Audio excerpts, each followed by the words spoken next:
What is up, everybody? Welcome back to the stream today.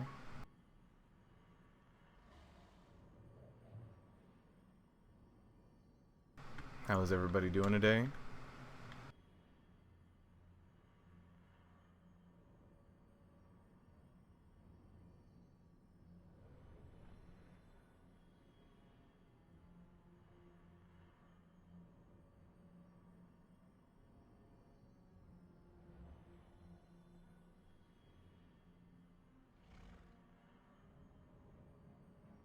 How are you guys doing today?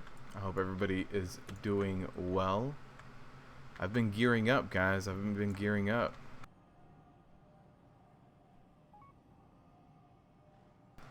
How have you guys been? You guys been, what's up, Mehmet?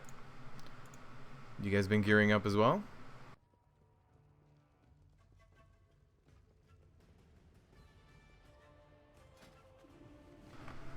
Is everything repaired? Yeah, everything's repaired.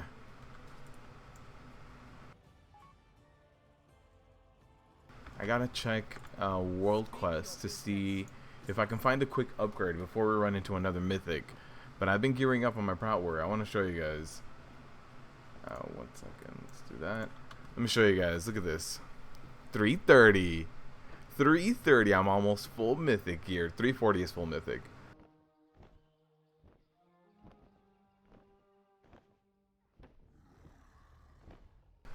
I'm actually not like completely full Mythic, but my worst pieces are definitely my pants, my shoulders, 310, and then I think I have another 310.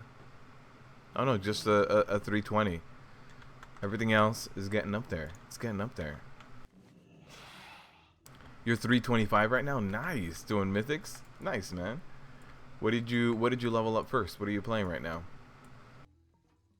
I know everybody's got a lot of choices to jump in on, so I'm not quite sure what everybody is deciding to jump in on.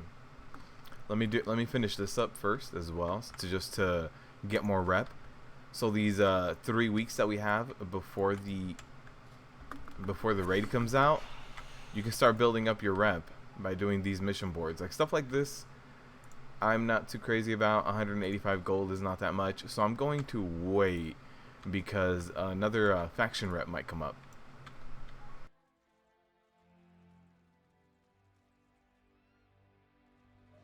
What's up, Mehmet? Guess what? What's up, man? Yo, that is a fat upgrade for me. 335. Okay, let's do this. Tall Johnny's Expedition. I believe that's Nazmir. Yeah, let's get that before we jump into... This has a possibility if it turns into shoulders. But let's do this first. Yeah, let's go to Nazmir. Is there anything that I want to knock out while I'm already there? Not really. Everything's just kind of whatever. We'll start up here at the top, work our way down. Actually, which ones are the fastest ones? Yeah, this is one of the fastest ones. Let's go over there. Get our upgrade.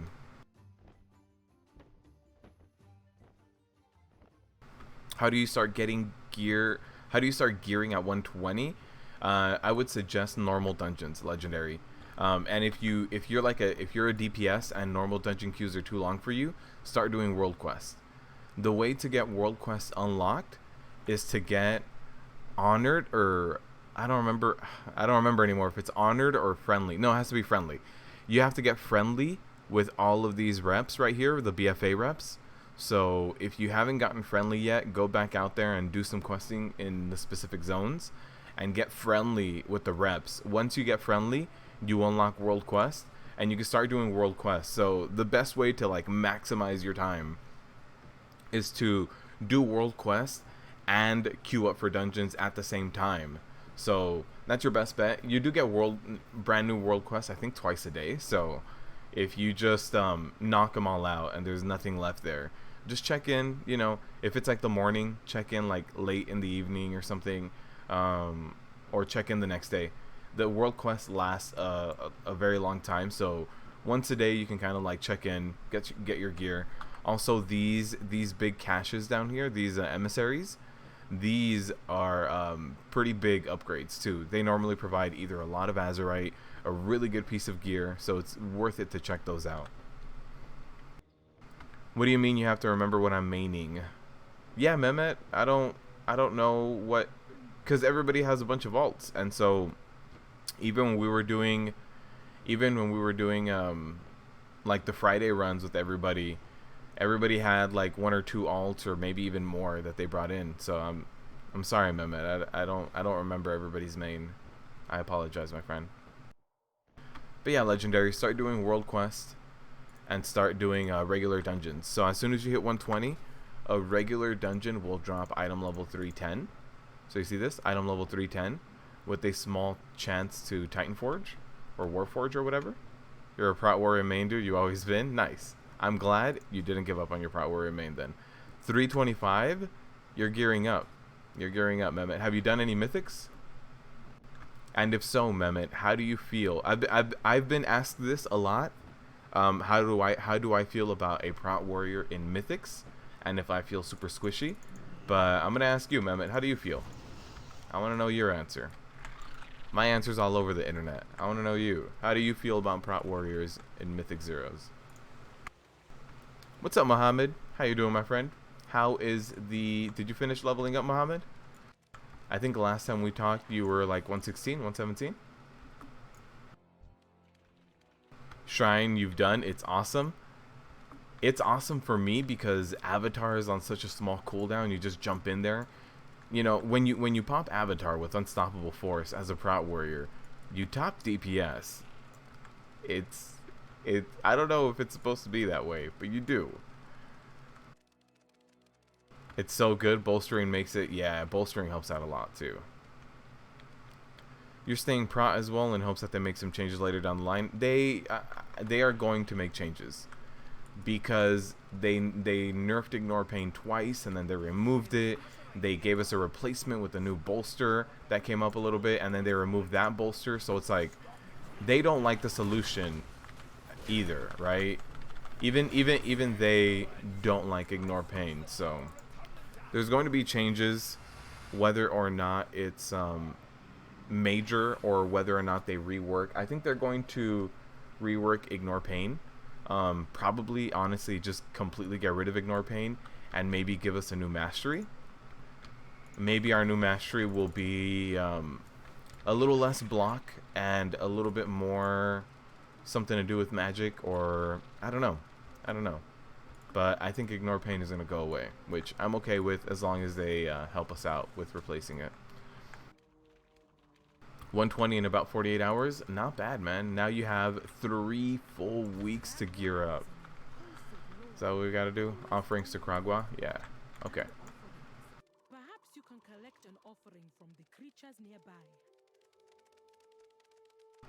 You always have Last Stand. Yeah. Last Stand and Avatar and Demo Shout, they're so fast. It's like ridiculous how fast they are. Do I have to pick these guys up? I do. What's up, nerds? You're hoping to do some Mythics tonight on your Prot Warrior? 329. Now you haven't done any Mythics yet. Wow.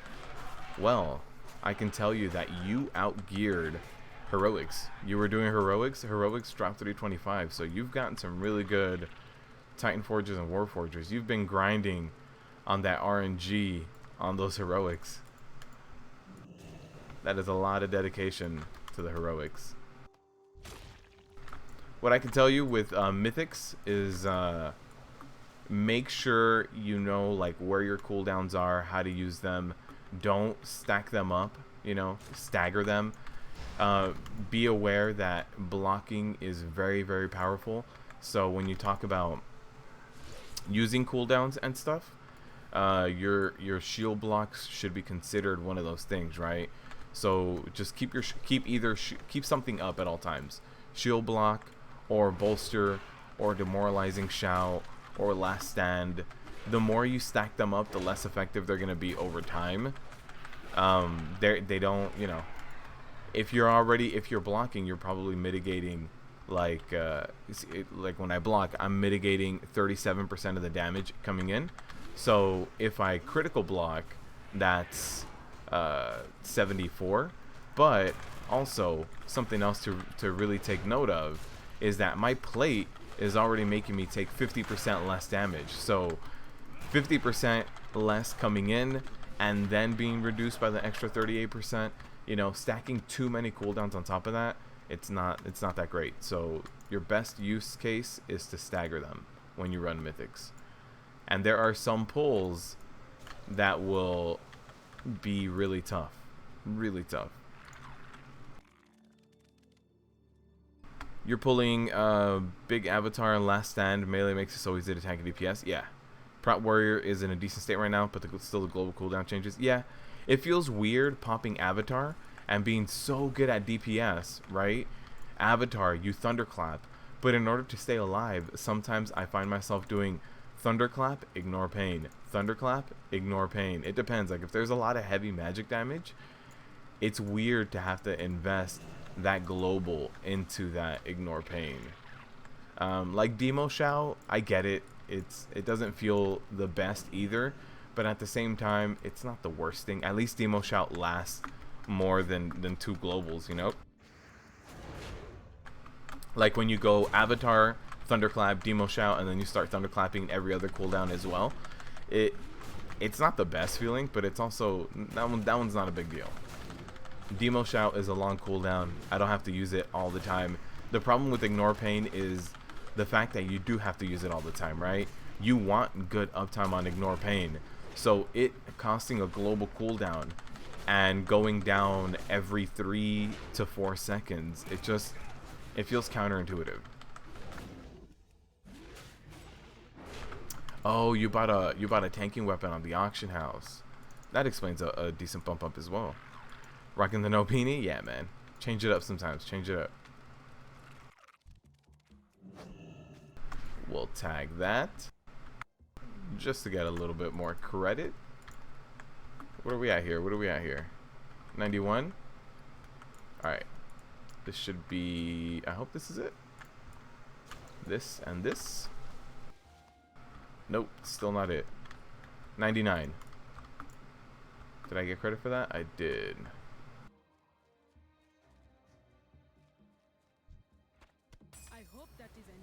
Nice, there it is. Let's go this way. Whoa, whoa, whoa. You thought you just had to complete the war campaign to get the world quest?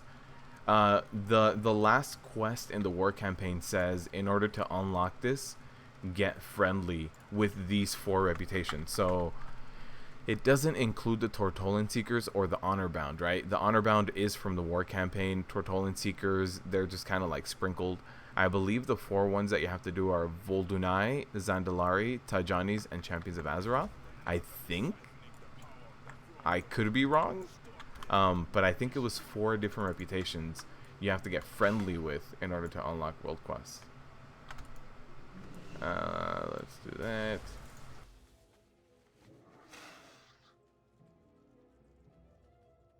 You don't like being a popular tank, so it's good. Yes, Mehmet, I agree with you. I have said it in the past. I never want to be overpowered. I always just want to be above average, right? So if my tanking class is above average, then I will let my individual player skill carry me to be in that overpowered state, right? Like, I don't think anyone will tell you that Prot warriors were amazing and strong in Antorus and Legion. But I was absorbing so much via Ignore Pain with my build, my specific items, and the way I play my class. So I'm okay. I want to be above average. I want to have a good toolkit, and then I'll let my personal skill carry me the rest of the way. I don't like the banhammer looking at me. I'm scared of it. Because when the banhammer swings, the banhammer swings hard. It takes no prisoners.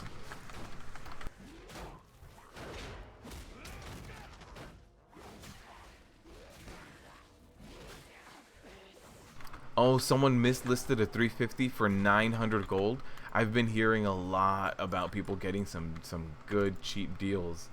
I think I need to sit by the auction house for a little bit. I've seen some people pick some up for like 600, 700 gold. That that sucks for one person, and it's really great for you. Hello, Julia. How you doing? You gonna be playing with one eye and watching with the other? Nice. Nice. Thank you for stopping by. Yeah, I'm just working on pants were some of my weakest right now. My pants are 310, and it turns out my emissaries for today have a 335 pants in them. So I'm going to get those really quick before we jump into random mythics. You know, every little bit helps right now. I am item level 330. That might jump me up to like 332. A 20-something item level jump up on one of my items. Might be like a overall 2 item level jump. God, undead are ugly. I like my transmog right now, Max. I like my transmog. I'm trying to look good. Trying to look good for my Banshee Queen. I don't have a helmet that matches this yet. The helmet that actually is part of this set doesn't even go that well. Let me show you guys. Collections. This is the helmet that comes with it. I don't think it goes well. It's got like these little saber-tooth teeth.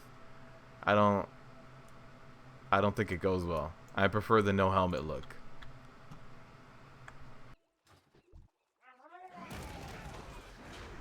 These guys have been evade bugged since the beta.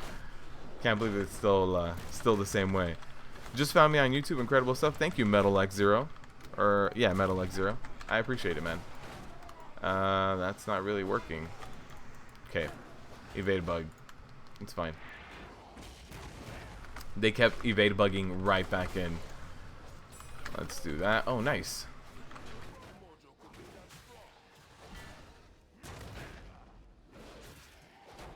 You think it looks pretty good? Thank you. What's up, Dominique? How you doing, my friend?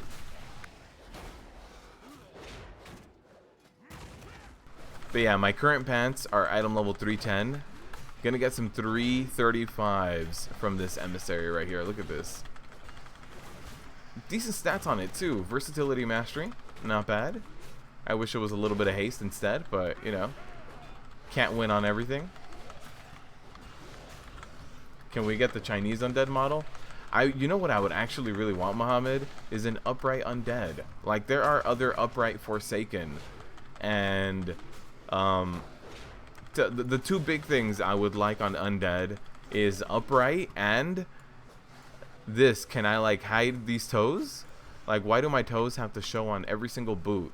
There's only one boot in the game that I know of where your toes don't show. I don't understand why I always have to show my toes as an undead. I don't get it. That's one thing I wish could change. Also, upright would be nice. If we don't get that, that's fine. But the toes one, I'm like, man, boots would look so much better. Boots would look so much better on an undead. Am I cross-streaming on YouTube, Metal X Zero? I am. Yeah, I can read chat for both of them too. You did 20 heroics, got 2 pieces of gear. One was 345. Nice. Very nice. My highest Titan Forge right now is this guy right here. It was from a world quest. I believe it was supposed to be 310 or 315. I can't remember. And it Titan Forged all the way to 350. So I got a really nice bump up on this one. That I'm pretty sure that's my best one. This one's also really good. The item level didn't forge, but I got leech and a socket on this ring. That was not bad. Everything else just has like either a socket or yeah, I think the best one has been this one.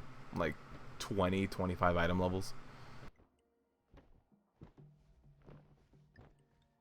Is a good trinket. I don't like the fact that it's really heavy on the crit, but definitely a really high item level, 350. But yeah, 150 crit, not a very good stat for me. Not something I really want to be speccing into that heavily. Watch your step. There is a dangerous foe close to you. We need it slain. Where is this guy here? Three more more trouble. Also, if you guys have the demoralizing shout talent point by picking up Unstoppable Force, it's so good. So you guys will see. Oh damn it, it's in my old helmet. I was like, look at how long my demo shout will last. No, it's in my old helmet. I might actually, I'll equip it in a little bit and show you guys. What talents am I running for World Quest? Same ones as I'm running for anything else. I turned off War Mode because I was doing a lot of the World Quest over in the Alliance area. And War Mode on a Prot Warrior solo, like if you don't have a group, you're just going to slowly die. But this is what I'm running right now, both for 5-mans and for World Quest.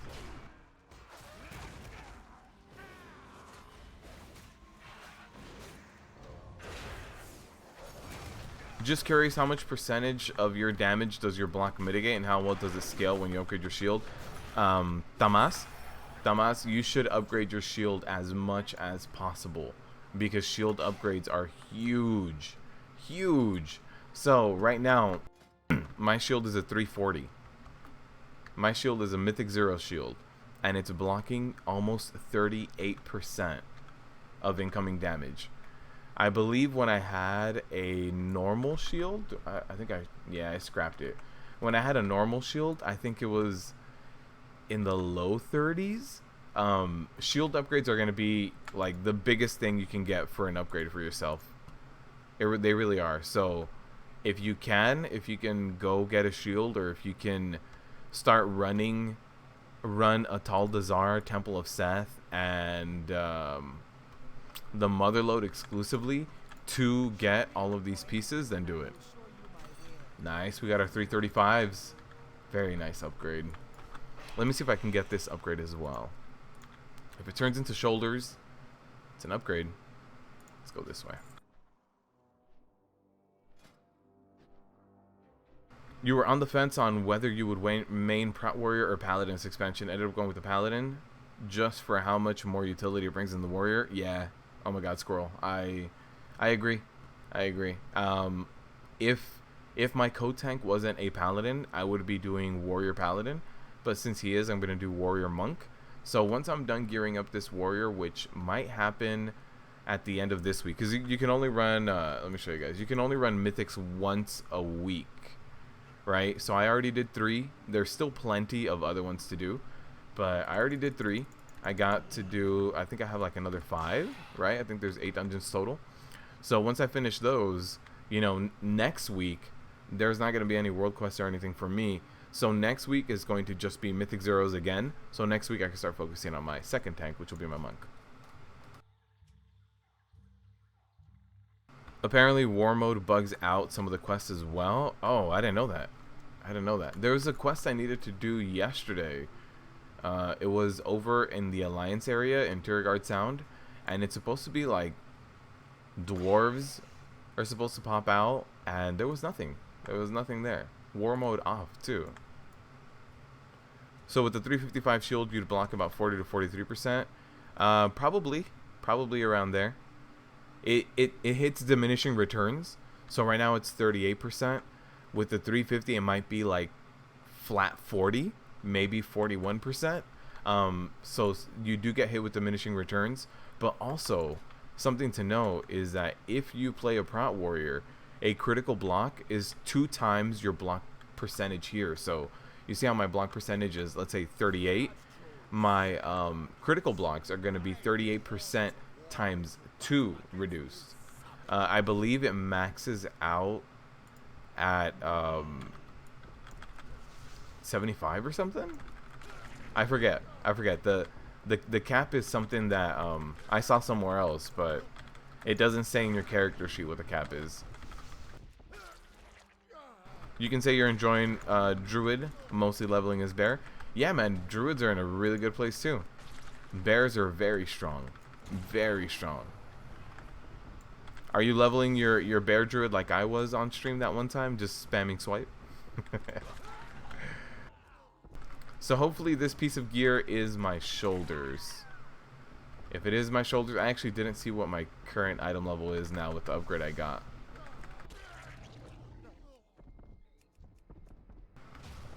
Oh, nice. One thing that you can do as well, guys. Let me show you guys how to cheat the system. Because that's not what I need to do today. Oh man, that's the wrong one. Okay, let me show you guys this. So if you have this world quest or this regular quest, one thing you can do is if you still have the quest from when you needed to level up, the quests that are over here that you need to kill these elites, these guys, you can do it with this guy. There it is. You see that? And then they boot you off. They boot you off the mount. But yeah, you can take those guys out because it is from a quest.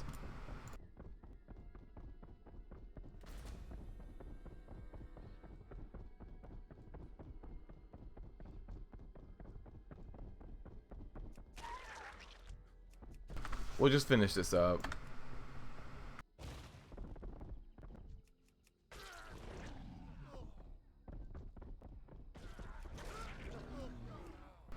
And stomp through it.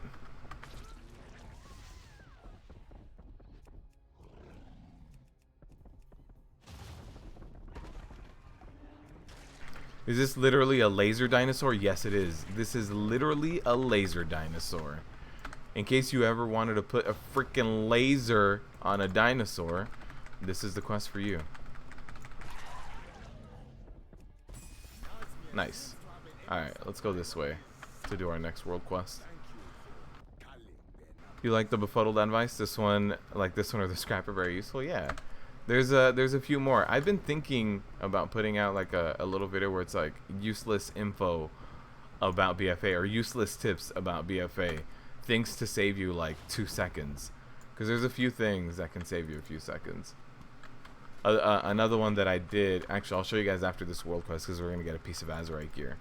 So it's easier to show with a fresh piece of Azerite gear.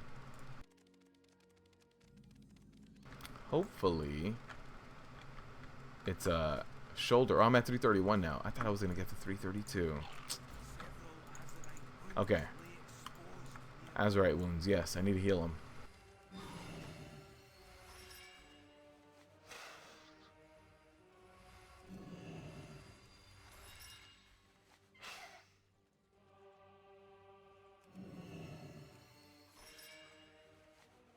Alliance has dolphins with lasers?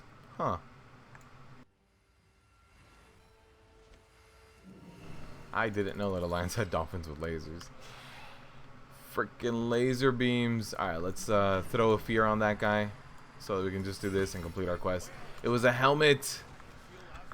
We needed our shoulders.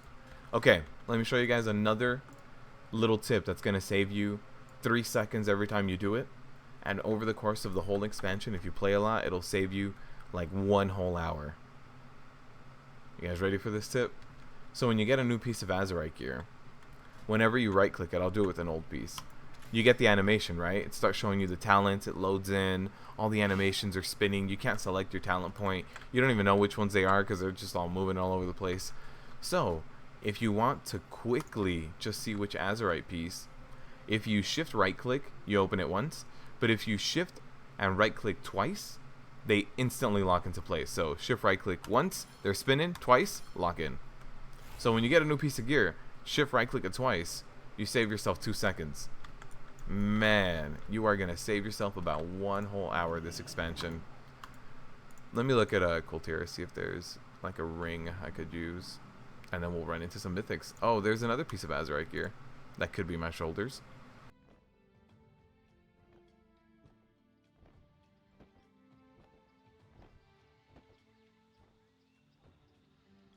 There's a few things that if they're Titan Forge or Warforged, they'd be upgrades, but if not, they're not really going to be upgrades. So we can start going into the heroics now. I mean, into the mythics now.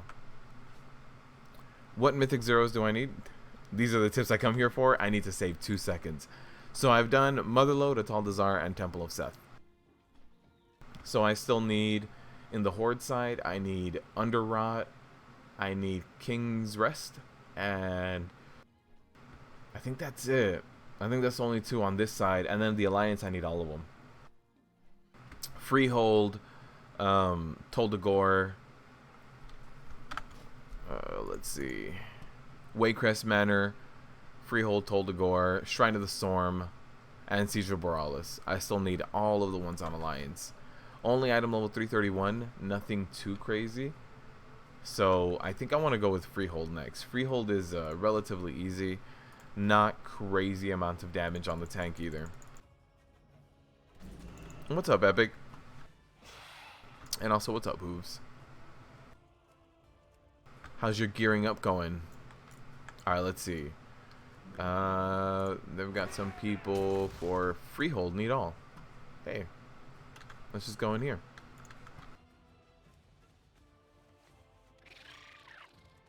I do want to transmog too.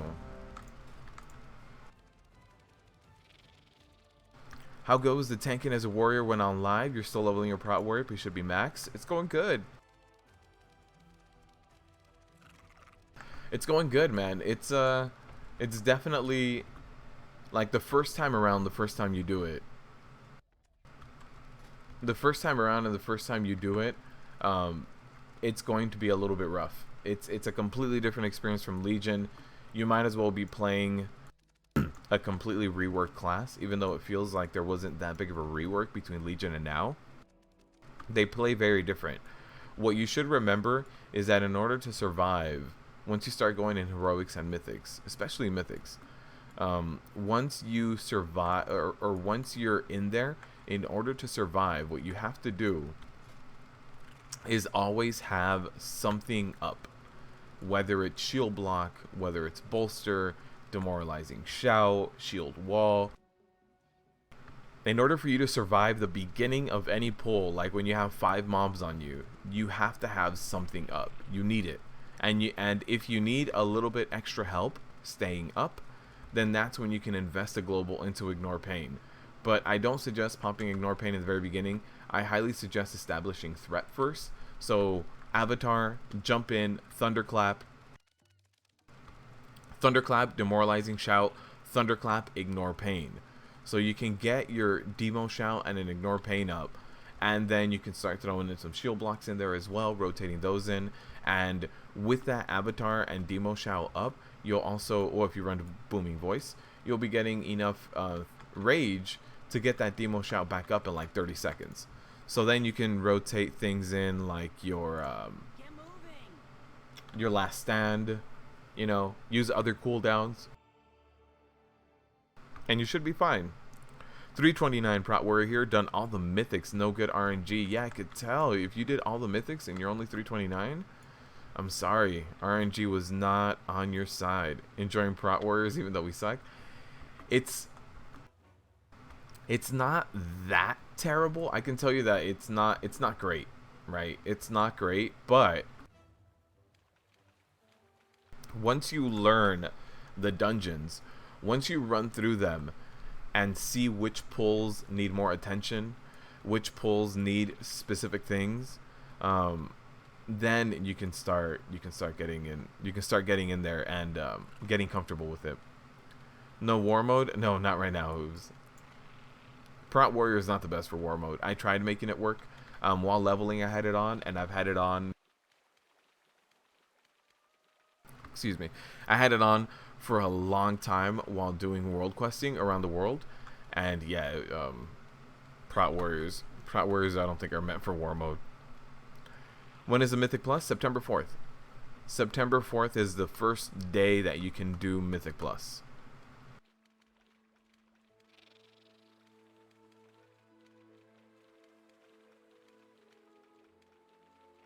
You can do Shrine. All right, I want to do Freehold. It's a little bit of an easier dungeon, at least for me. You find it very lame that no quest rewards a shield, it seems. Yeah, I think both of my shields came from dungeons. I think you're right. I don't think I've seen one either.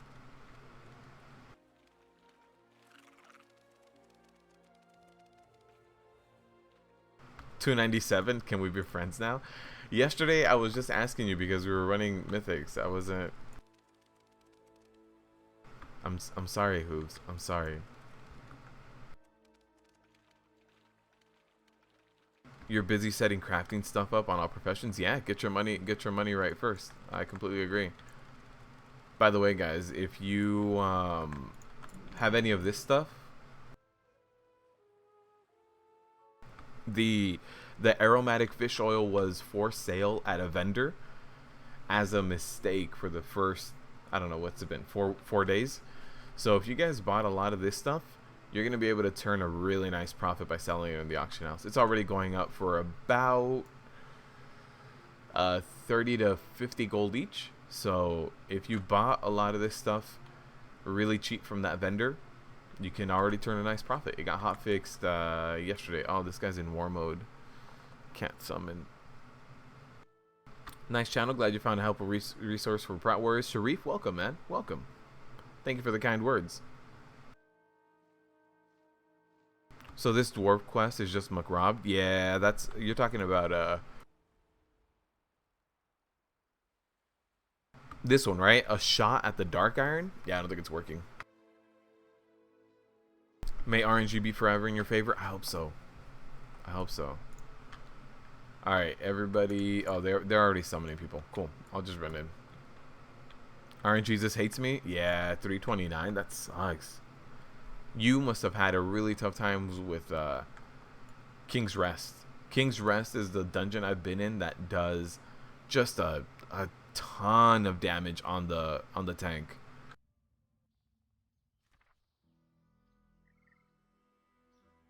Is Ignore Pain very bad now compared to Legion? In comparison, yes.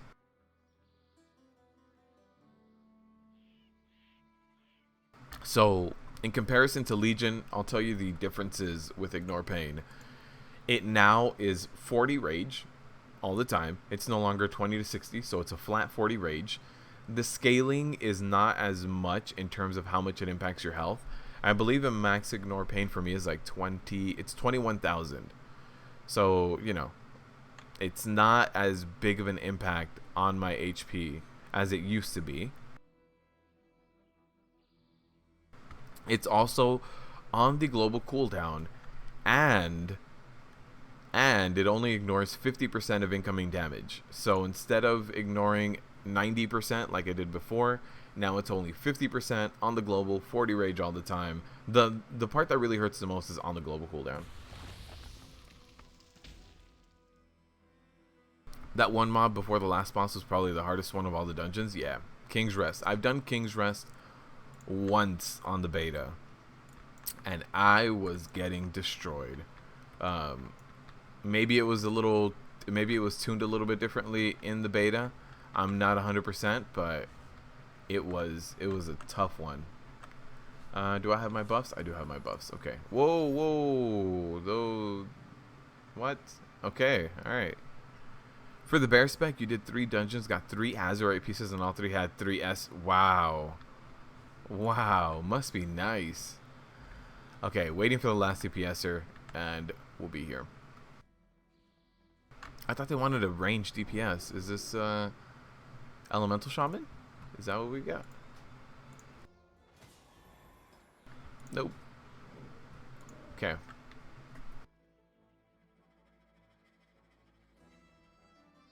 What's up, mate? How's it going? It's going good, Demon Hunter. Going good. Do I feel tanky? I feel okay. It's not bad. Wearing plate and having a shield is one of the better things. When you start playing like a Demon Hunter and your Demon Spikes is down, that's when you're like, oh god, I feel like paper. Okay, let me just jump in.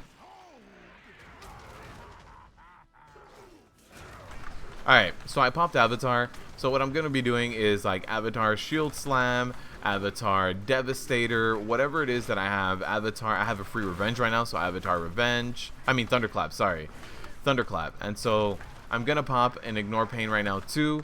These little dogs here are completely annihilating me. They do have high amounts of burst. Looks like I need to pop a little bit more. I don't think I'm taking damage.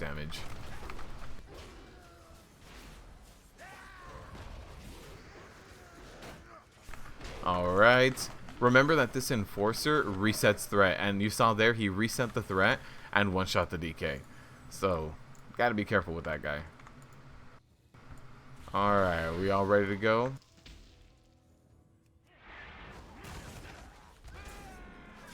But yeah, you feel reasonably tanky on a warrior in comparison to some of the other tanks, right? Some of the other tanks, like if you ever don't have ISB up on your monk, you're gonna feel squishy. Demon spikes on a demon hunter. Yeah, it's warrior is one of the more passively sturdy ones. I think bears are probably better because they have such a large HP pool and they have a really good armor multiplier. So they still do really good with armor, and the HP pool really helps them out. Mythic or heroic? This is mythic. This is mythic. Do you need tune for King's Rest if you're Horde? No, you don't. You don't need to tune for King's Rest no matter what your faction is. You just need to know how to get there. It's a little confusing to get there. Alright. So again, Thunderclap and one other move. So one thing that I've noticed with these mobs that not a lot of healers do is cleanse. You see, I have 3 venoms on me. One cleanse can get rid of all 3 venoms. I now have 2 venoms on me again. So that's something that I think we're gonna slowly have to get used to, because those venoms do a lot of damage, right? That's completely unmitigated dot on me with that nature damage. So that's something that we can be addressing a little bit better.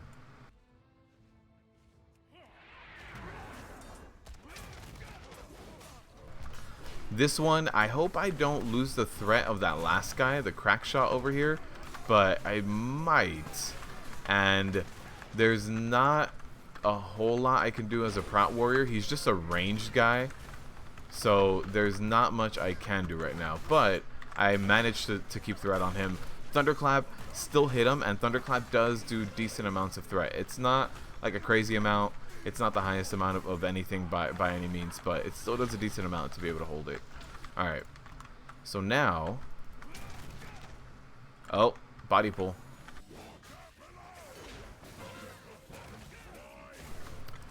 Yep. Okay. So this pull wasn't something that we needed to do. Let me get a demo shout going. Just because it has such a short cooldown, don't be afraid to use your demo shout to keep you alive. Demo shout in conjunction with shield block is just going to be really solid. It's not, you know, the best cooldown you can use, but it's just really nice for accidental pulls, small little pulls, things you need to recover from. I'm going to save the avatar for the next guys. They're the ones that reset threat, so I got to be a little bit more careful with them. So let me go avatar. Got another body pull, so got to be careful with picking them up. I got my demo shout already, so I'm going to get demo shout weaved in there. Let me get another thunderclap into an ignore pain. Thunderclap, revenge, thunderclap, ignore pain, because it just fell off. Another thunderclap here. Let me make sure I pick up the threat. Remember, when these guys, when you get tossed around by these guys, you lose threat. And so the hard part with this pull is there's 2 of them here, right? So you're going to lose threat on 2 of them. So you do have to be very careful when you get, you know, thrown around by them. Just like that. You have to make sure you kind of see which one it is and which one's going to snap away from you. Like right now, my taunt is down because I had just gotten thrown around by the other guy. So it's one of those things where you can try to prepare, but you're probably going to get some DPS taking some damage on this pull. Like we had one guy go down there. Not much I can do about it. Cleanse? CC? What is this? Monks are still the best at mitigating damage actively, right? Yes. Stagger is... There's no comparison. There's no comparing Stagger. What is the average DPS now? If you're doing Mythics, I'd say 6 to 7k.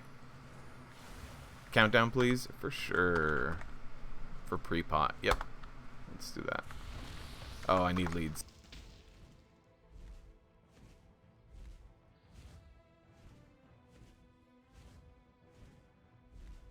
There it is. Okay.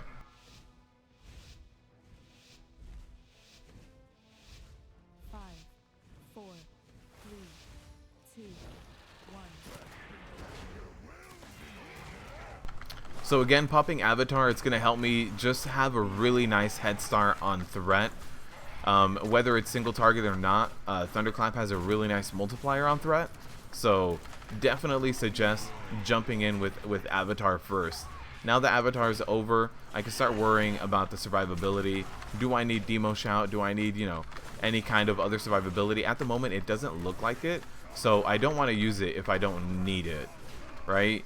So let's actually pop a Demo Shout now, because I'm starting to look out for the parrot. There's a parrot, and yeah, it clipped me. The parrot actually is pretty fast, and it is actually pretty wide too. So you have to be careful when that parrot starts flying around everywhere. Let's interrupt that ASAP. Where is this parrot? There's a parrot. Let's move this way. Nice. Alright, so the parrot should be maybe like another 10 seconds. Let me move this guy a little bit again. Let me pop another Demo Shout. I'm starting to hover a little bit more towards like the 60 to 70%. So I definitely want to be careful. There's a parrot behind me. I don't want to run into the parrot. Alright, shield block is still up. And I'll have another shield block charge in a little bit. So no big deal. There's my other shield block charge. I should have Demo Shout up very soon as well. I don't want to keep moving him too much. Uh-oh. I need to move him out of the parrot. Okay. I'm going to pop Bolster. Just got a little low there. The amount of healing done per second is not bad either. But if you guys... Let me see. Damage taken. Yeah, I wasn't taking like crazy damage.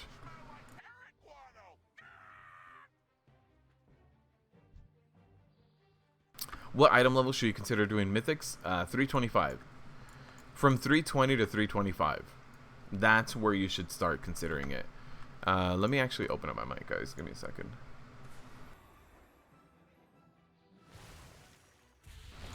Okay, there it is.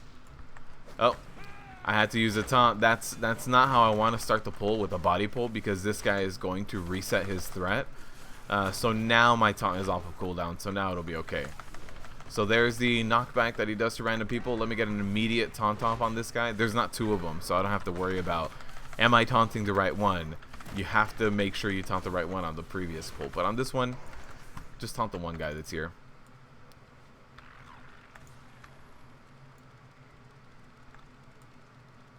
Yeah, I would say average item level to consider doing Mythics is like 320 to 325. It depends too. If you're the tank, I would say you should hit 320, because as a tank, it matters so much. Having the right trinkets, having the right shield if you have a shield. If you're a DPS, you can probably get away with a little bit lower. If you're a DPS, you can probably get away with a 315, just because, you know, you're gonna be sitting back, you're gonna be casting or meleeing from the back. You shouldn't be having threat. So as a melee, it's a little more forgiving what item level you can have.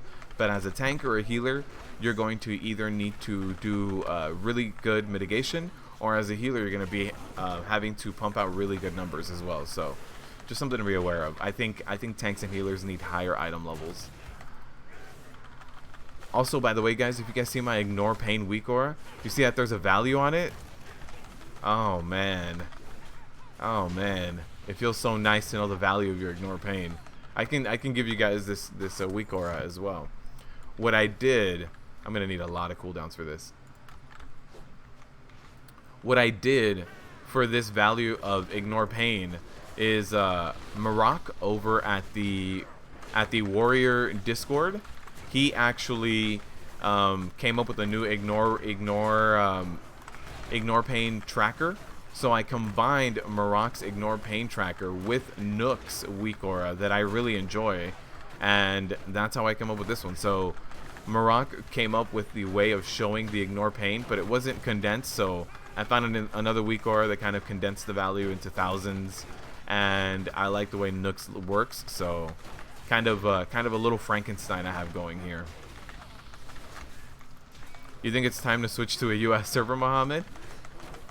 What would be your ping? You might want to consider doing a few ping tests first, just to make sure.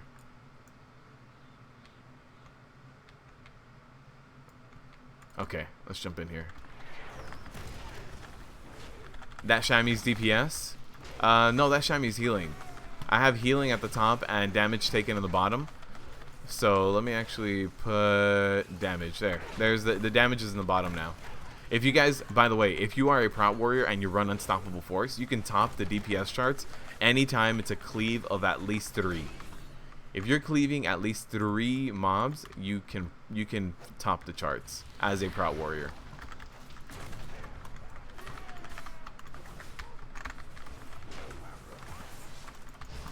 You do want to stun that going bananas. If you don't stun it, then you have to move out of it. One of the two. Pick your poison. Either stun going bananas or move out of it.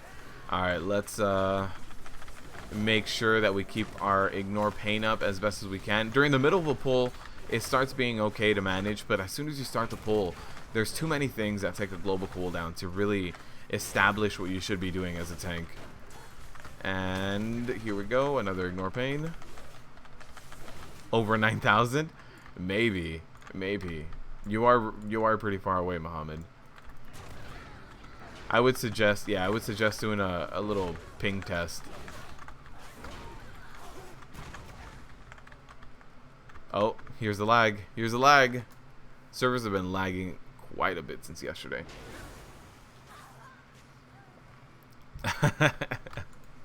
Everybody in that time span hit lag, help me please. Almost cried.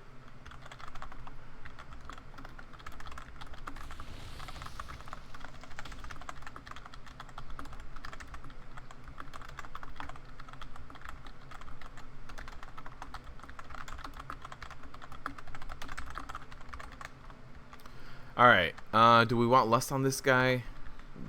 Yeah, lust. Alright, so lagging EU as well? Yeah, it's been iffy.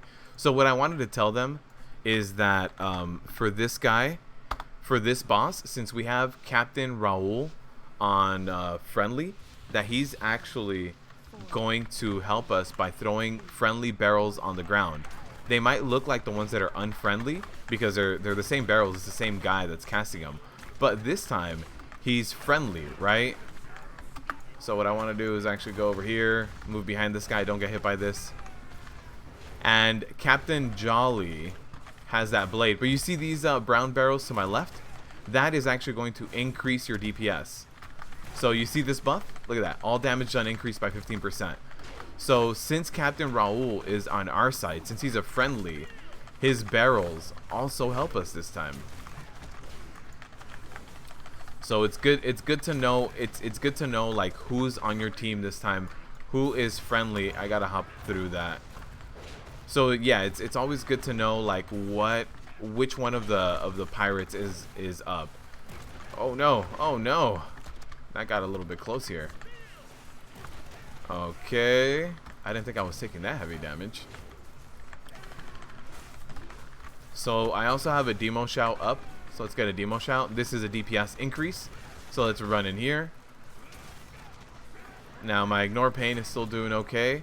So luckily this goes from left to right. So you see the Vulperian Fox, when he starts doing his shot across the battlefield, it always goes from his left to his right. So it's always good to know. So you know if you can kind of like run in there and kind of do what you need to do in there. Oh nice, Spirit Link. And we can actually clip this barrel as well.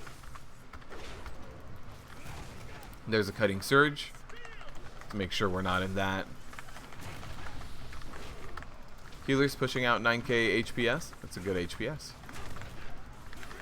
Let's make sure. What I really hate about this blade is the fact that as a tank you probably have to get hit by it.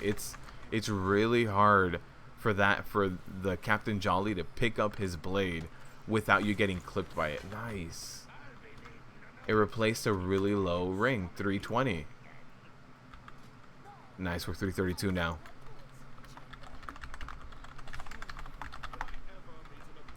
Your world quest for a nice haste trinket is bugged. Ugh. Is it so? Is that the one with the dark iron dwarves?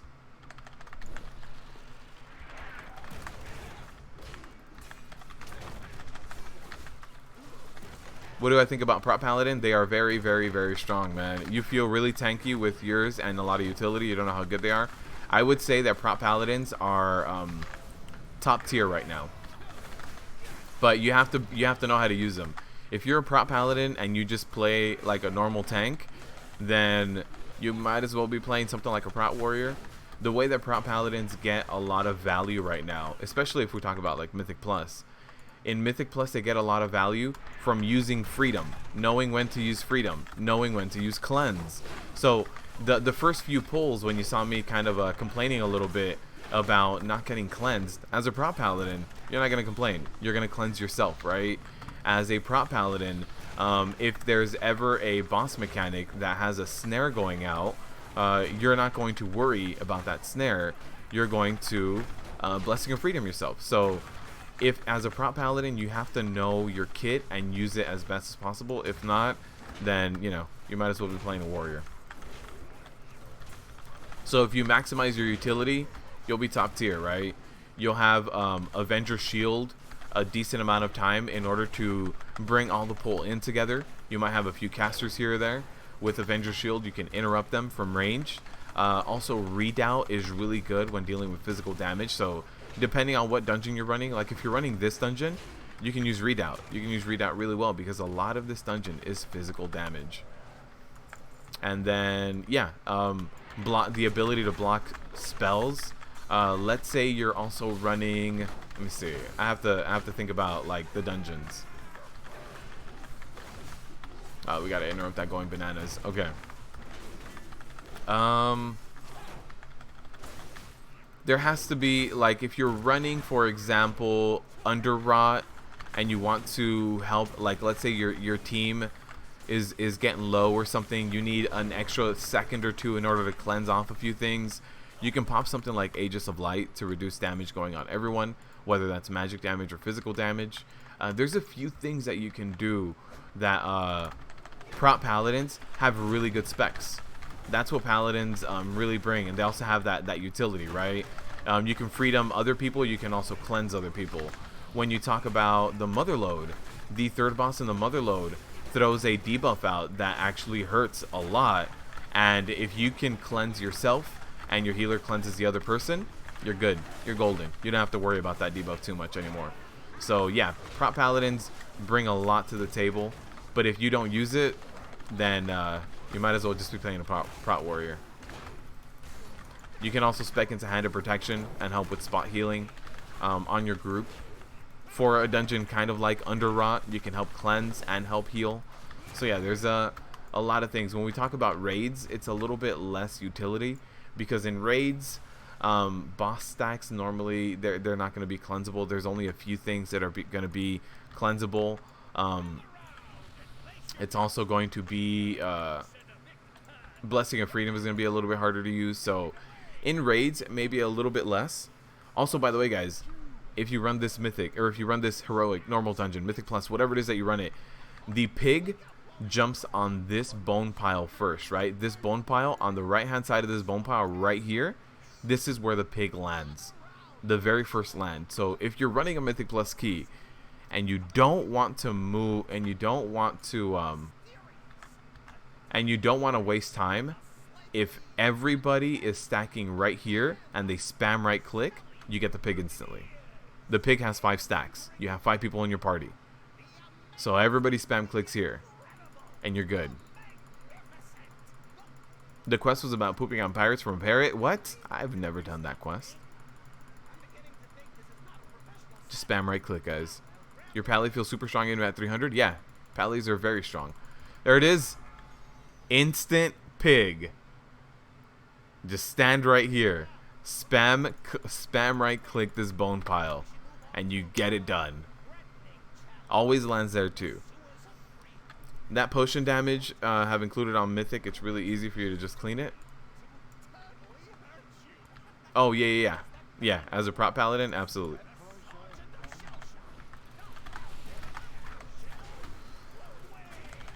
Alright, so again, popping Avatar, getting a good rotation in. I'm not too worried about like staying alive on this guy. I don't think I need to use Demoralizing Shout, Last Stand, anything like that. So just going to stick with the regular shield block whenever he turns around and kind of looks at me. Also, Battle Shout. Whoops. So yeah, just kind of stick with that. If I don't need to, you know, just a regular Ignore Pain is going to be more than enough on this guy, to be completely honest with you. Like, get your free revenges, get your shield slams. I might be able to consume enough rage to have Avatar up again. Maybe. Let's see. Let's try.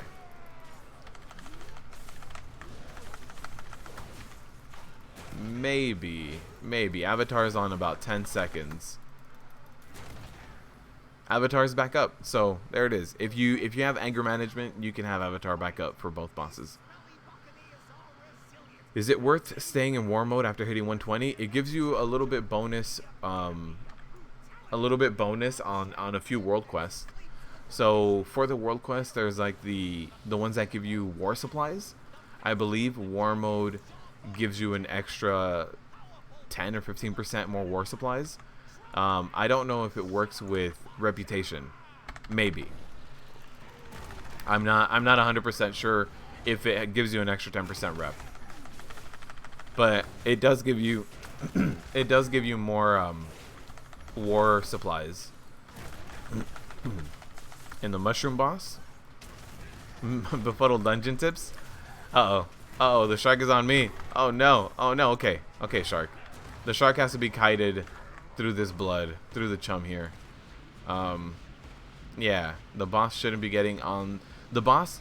I mean, the shark shouldn't be getting. The shark shouldn't be getting on the tank. Right there it did, because we technically don't have any range. We only have our healer. Yeah, everybody else is just melee. So since we don't have any ranged, it's gonna be interesting to do. I think I spawned relatively close by, right? Yeah. Probably haven't heard of it because it's Alliance. Oh, that's probably why. You did the underroute yesterday on Mythic and everyone got one shot at some point and just me and your healer killed the boss. Nice. Very nice. Congrats on staying alive through that.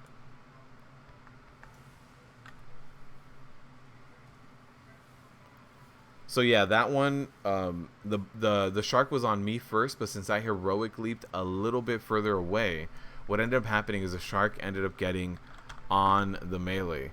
So the shark has to be kited through that chum, because on Mythic, that shark can run faster than you. 5, 4, 3, 2, 1.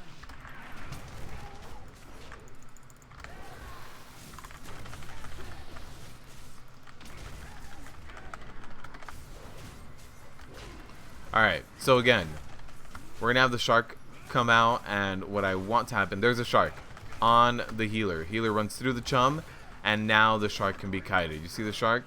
The shark is slow like in normal mode now. Perfect. Unfortunately, both of the pieces of chum were stacked up on each other, so now it's going to be a little bit harder to deal with this second shark. We have the second shark.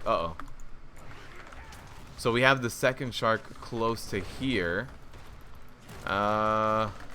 Oh man, the healer's too busy running through there to worry about healing me. I saw the healer go instantly into their shaman form. Okay, so again, another shark out there. So this guy, our healer's almost going down too. Uh-oh. Healer was down really low. Let me get a demo shout up to keep myself alive. There it is. Since we're super melee heavy, since we have only melee DPSers, this boss is going to be the most difficult boss for us to do. That's just the way it is right now. So let me actually, I was gonna just really run away from that shark, but no need anymore. Let me pop Avatar again. And we have a shark in melee. Let's get that shark. There it is. Get underneath the chum. Perfect. Now, whether the shark eats 1 chum or 27 chums, it doesn't matter. It's always going to get slowed for 50%. So there's no need to waste all of your chum pools or puddles on one shark. I mean on one shark. So just be aware of that. Hey, look, he gets bugged right there. Nice. We should just run him there next time. You forgot to say that you did that on the mushroom boss because you were able to cleanse yourself a lot. Yeah, if you play a Prot warrior, that last boss in the Underrot, you can also cheese it. And the way you do it with a warrior is the spores that come out have 1 HP. So what you do is you tab target to one of the spores, you heroic throw the spore, you get a victory rush. So that victory rush is what, 15%? So now you get 20% whenever you want to. And then the spores keep coming up all the time, right? So just keep doing heroic throws on the spores and you'll be good. You'll have victory rush up at all times. So yeah, that's also the protection warrior way. If you play a paladin, cleanse yourself, you know. So yeah, there's a way with every single tank. Okay, let's pull these back.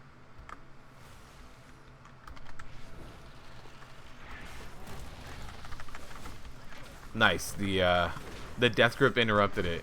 I was a little worried that it wasn't going to, because there are quite a few casts actually in BfA that when you death grip them, ooh, that was 2 people dying to that. Now when you death grip them, they don't actually get interrupted. So I was a little worried about that, but apparently we're okay. All right, these magic damage dealers are wrecking me. So what I'll do is just start kiting these guys. There's a sea spout. Let's not get hit by that.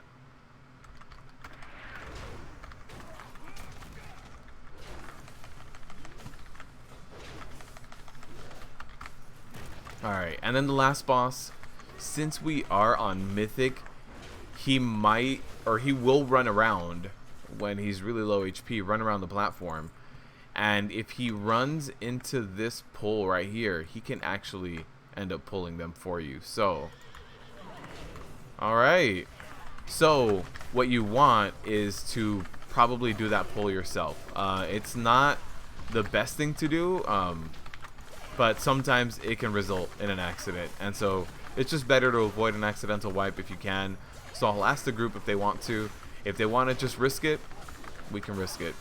We don't, since this isn't Mythic Plus, we don't have like a enemy forces percentage that we have to complete or anything. We can just kind of jump in there, do what we need to. Need a healer? I'm just pugging right now. But what's up, Frog? How you doing? It's been a while, Frog. Hope you've been good. Hope you've been good. Alright, let me ask him.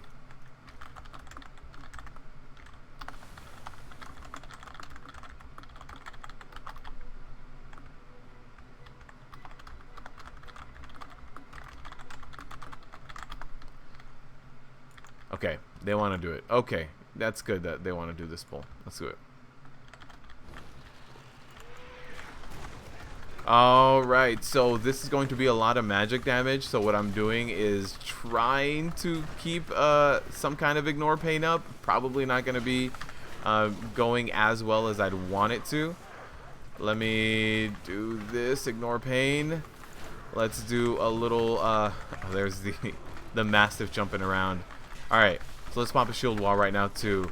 This pull really hurts. There's not much else you can do about it. So I'll try to keep everybody alive. I just used my rallying cry as well. These guys again jumping around all over the place. So I can try my best to like make them stick to one place, make them stick to me, but it's gonna be really difficult. I don't think we're gonna survive this, but at least we killed most of the pool. Actually, maybe?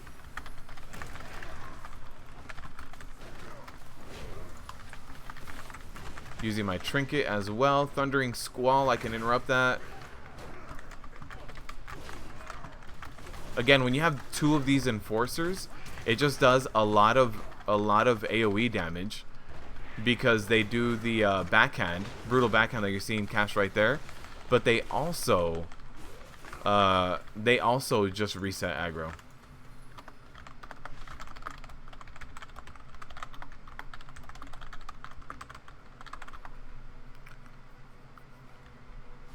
Alright, that's going to be one of the more intense pulls here. Everything else should be pretty straightforward. Is everybody here? Everybody's here. Let's do a pull timer. Healer should be at full. Yeah, let's go. I don't have Avatar, but that's okay. 4, 3, 2, 1. Alright, let's get a demo shout going for the very beginning of the pool. Let's get both of our shield blocks up. We are going to have to save like DPS cooldowns for maybe like 40% or so. And the reason that is because when this boss gets below 30%, he actually gets 100% attack speed increase and also does abilities a lot faster. So you have to be careful. That last burn phase can get really hectic, especially with the amount of ads that he's going to be summoning. With everything that happens in this boss fight, it just basically multiplies during the last phase. So be very careful. So I helped stun that guy as well. The ad that summons. So now we're about to get to the sub 60%. So we should be getting faster abilities when we hit that sub 60. And then yeah, about 40% or 30% and below, that's when we really need to start watching out for things. Alright, sub 60% now. So start watching out a little bit more. Keeping an eye out on your HP if you're a tank. The abilities are not going to be multiplied as well. So you're going to get a lot of people with the bomb debuff like you are right now. In fact, everybody except for the tank. And also ads are going to be spawning a lot more. It's not just going to be one ad. It should be about 3 ads, I think. And the saber also is multiplied. So instead of just being 3 little things, I only see 1 ad. Okay, it should be multiplied a little bit. But yeah, that saber as well. It just instead of being just 3 bits, it's actually more than that. Okay, so I avoided the cannon bits. Let me start running towards my group a little bit more. Oh no, oh no, oh no. Okay, so what I need to do is charge a buddy over here. Everybody got stuck on this side. Let's throw a stun out as well. Oh, lag. Now is not the time to have server lag. That's terrible. It might be a wipe. Okay, okay, we're good, we're good. We're in it, we're in it. I don't know where my healer went. I think somebody jumped off. Okay, no, that person's fine. It was a ret paladin. Oh no, the ad is chasing down my healer. My healer's not in range to heal me anymore. So let me get my demo shout going. Let me get a few things going here. Try to stay alive. Sub 30% now, and this is a burn phase. This guy's taking an extra 100% damage, so let me use my unused trinket. It's gonna hit a little bit harder. Let me also pop shield wall. Just stay alive. Push this last little bit. Nice, very nice. He gets hectic. Also, not to mention that when he, yeah, that still burns. When he when we get lag like that, it's not gonna be a fun time. So actually, we can loot like that guy. That guy looted from around the way. Oh, that is a big upgrade. We have a 310. Oh, yes. 332 into 334. We already got 4 item levels today. We already got 4 item levels. That is nice. Okay, so let's get out of here.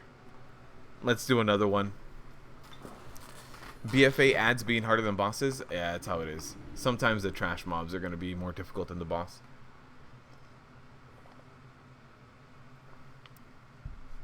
Shrine of the Storm is insane if no one interrupts. Yes. There's a few dungeons that are like that. I think the Motherlode is also difficult if no one's really interrupting, and that one's more difficult for the tank as opposed to for the whole group. If you have tanked the Motherlode on either Heroic or Mythic, you should be terrified of Earth Shapers. When an Earth Shaper casts Stone Bolt on you or Earth Bolt on you, I forget which of the two it is, that hits hard. So what you want every single time is to interrupt him, stun him, knock him back, fear him, whatever it is that you do to make him stop casting. You need to do that on that ad. That ad does a lot of damage. Hello, friend. How am I liking the new spec? The new X pack? How are warrior tanks? Warrior tanks are good, man. Warrior tanks are good. Not the best, but definitely far from like completely broken. Like when I was playing and BfA was still in alpha or in really early beta, it was pretty bad. I'm not gonna lie to you, it was pretty bad. But once they redid our talents, and they gave us the new blocking system, we're okay now. We're okay. I wish Ignore Pain was off the global, but you know, it is what it is right now. All right, so 334, and what dungeons do I still need? So an easier one would be Tol Dagor. Tol Dagor would be relatively easy. Why? Okay. So I've done Temple of Seth. Yeah, I did Temple of Seth, Freehold. Okay. So I can do Underrot, which Underrot can get kind of difficult on Spore Collar if you don't have the DPS required. Tol Dagor is a little bit more straightforward. Waycrest Manor can get difficult on Heartsbane and Soulbound, and actually Lord and Lady Waycrest. This one can your healer. It's just a lot of damage going out on everyone. Just AoE heals all the time. So I think Tol Dagor is our next bet. Tol Dagor is not too bad. So let's actually fly over to the port and look for a group for Tol Dagor. You actually have a pattern laying around thinking about going Prot for PvE, and you got your rogue for PvP and a Suit 35. Nice, yeah. You should try it. Tol Dagor to easy tank. Am I an easy tank? I don't know what too easy tank is, but hopefully they think I'm an easy tank.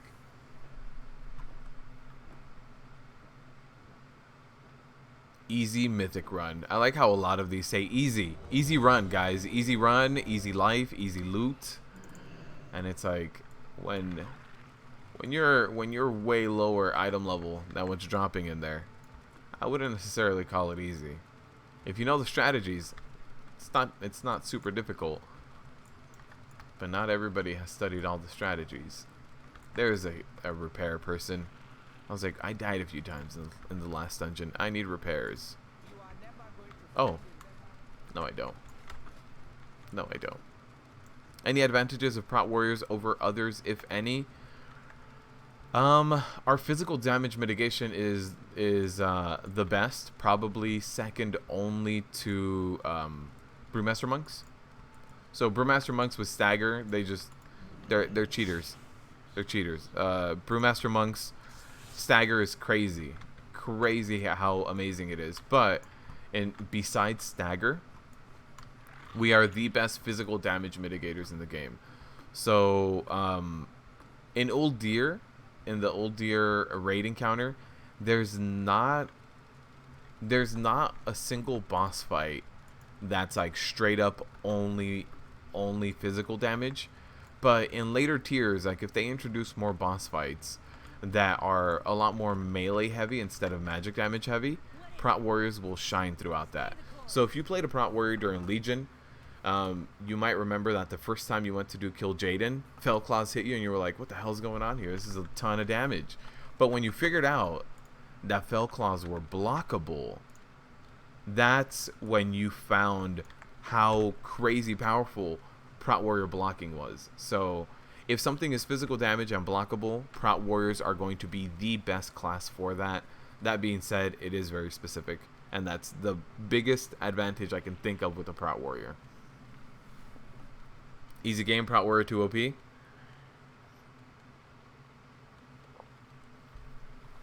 Does it make up for all of the other shortcomings on a Prot Warrior? Probably not. But I still like my Prot Warrior. We're going to stick with him. The only other things that come with the Prot Warrior are Rallying Cry, which is a raid-wide buff. I think in Legion it was only the DPS warriors that had it, both of the specs.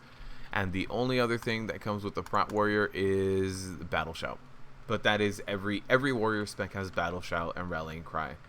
So it's not specific only to Prot Warriors, it's just warriors in general.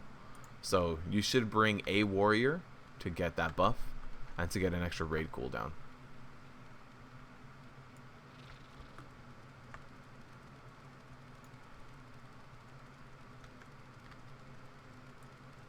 Alright. We made it here. Isn't there a flight path? Somewhere around the island? Or do I need to do the war campaign? If I can't find the flight path, then I can just accept the summon. But I think there's one around here. Can't remember where.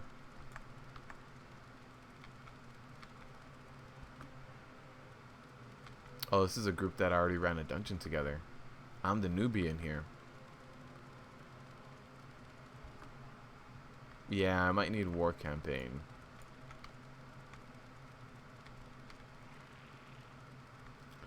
And as soon as we drop combat, I'll accept the summon and run in.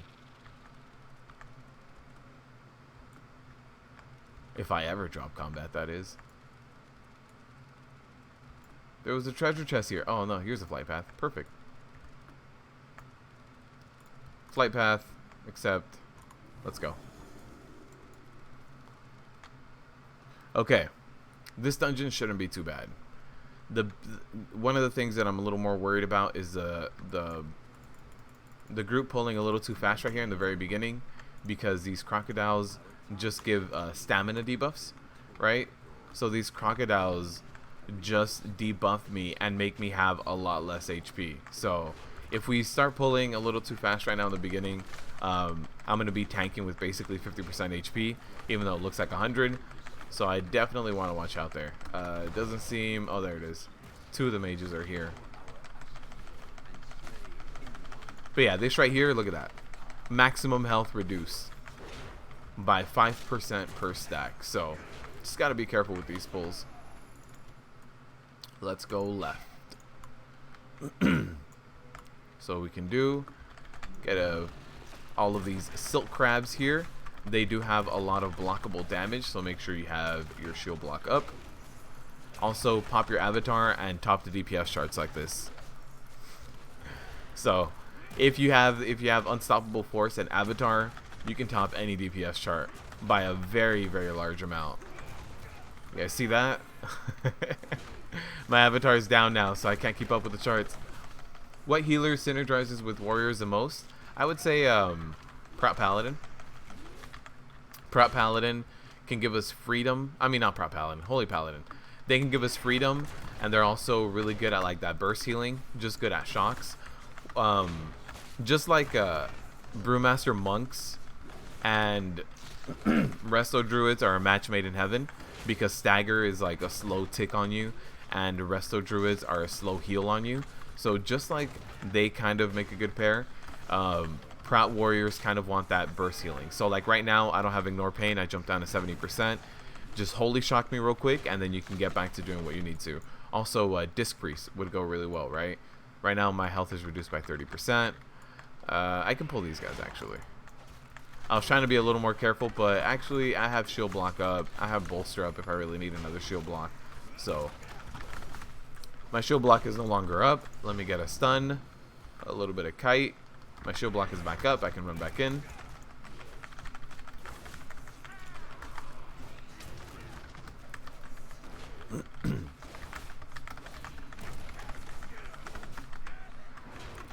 But yeah, I would say healer synergies for Prot Warrior are more about that direct healing. So Holy Paladin and Disc Priest. And Holy Priest, actually.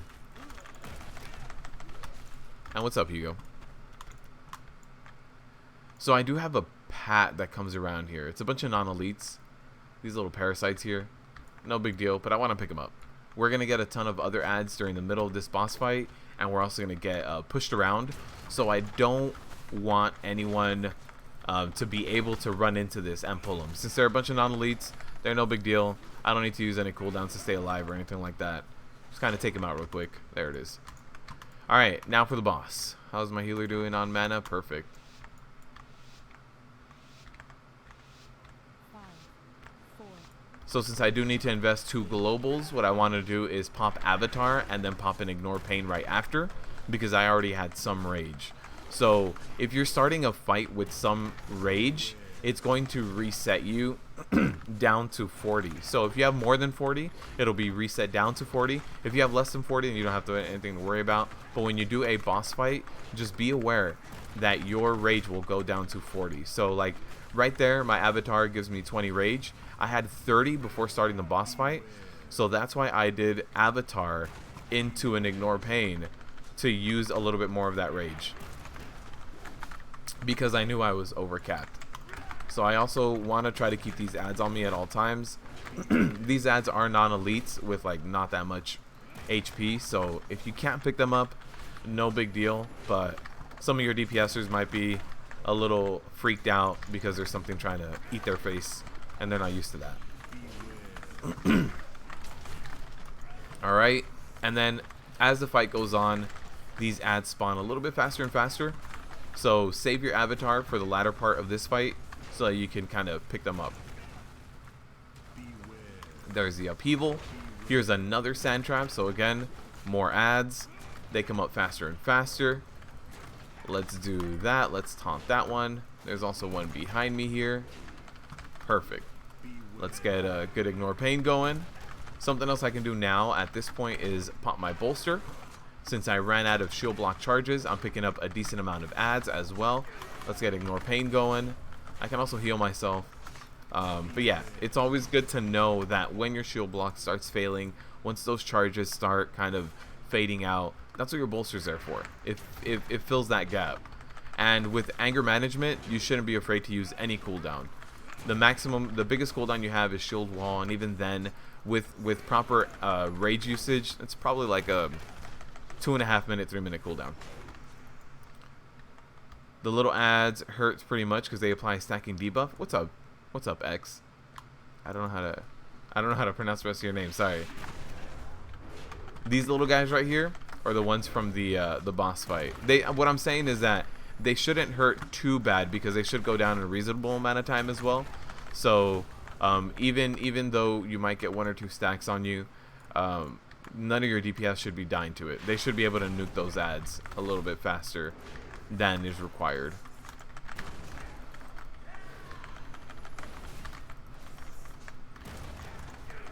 But yeah, these little stinging parasites with this thing, not too bad.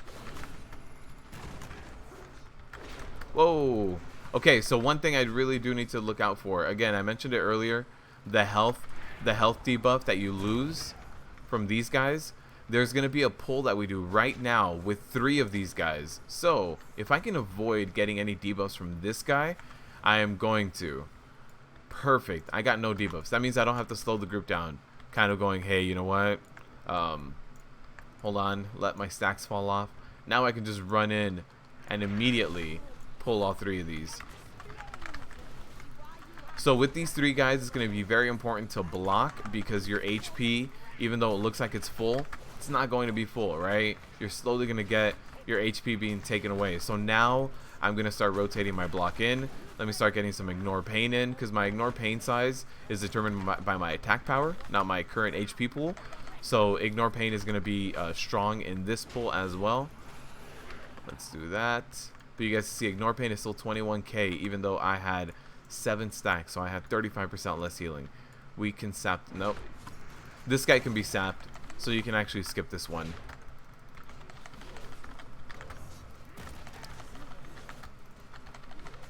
Zephyrian. Does Bop reset the stacks of crocodiles? I don't know. I haven't ran this dungeon with a paladin to kind of help me try to see if they reset. I'm not sure. There's no paladin in my group now either.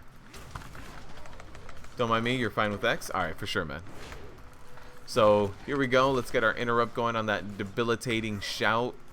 And the good news is we have a rogue in our group. So with this dungeon, we can actually do some skips because we have the rogue. So, hopefully this rogue knows it. If not, we'll kind of tell him. It's just with, like, their lock-picking stuff that they can do a few bypasses for us, which are going to be really nice. At the end of the day, they're going to help out. I think even though he's outlaw, he can still do it. I think it's just all rogues. But that's crazy. Seeing him do all his combos, a little insane. Hopefully I get a cleanse here. Got a decent fire buff. Nice. Cleanse. Doesn't matter if they're Runaway in Fear. There's not too much they can pull. Right outside this corridor, there's a bunch of non-elites. No big deal. So let's go this way. Let's see if he knows. Hopefully he does. If he does not, then we'll let him know.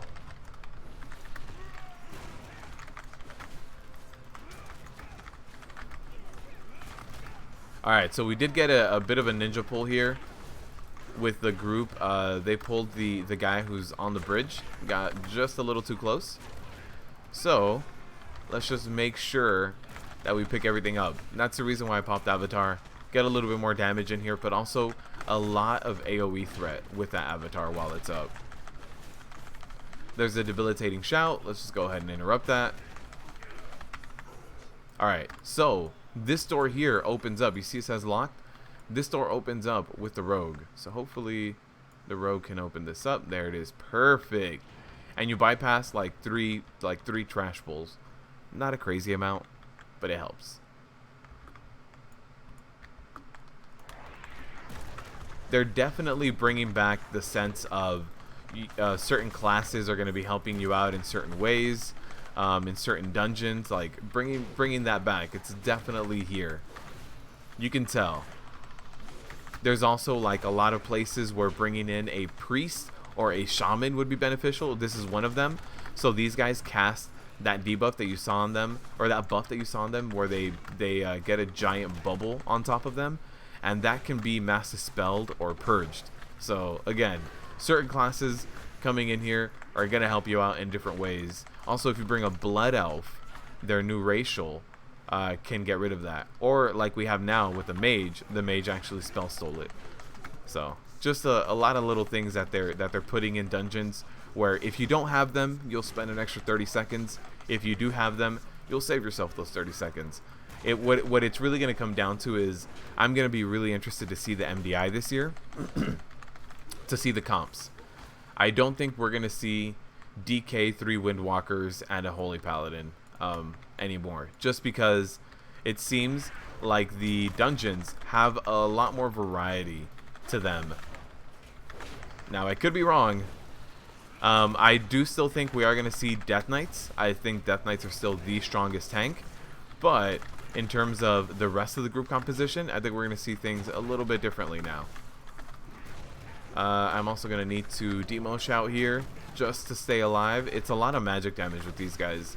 These scavengers are always going to be doing just a lot of that magic damage. And the arsonists do this debuff on you, which is also magic damage. So just got to be careful with those.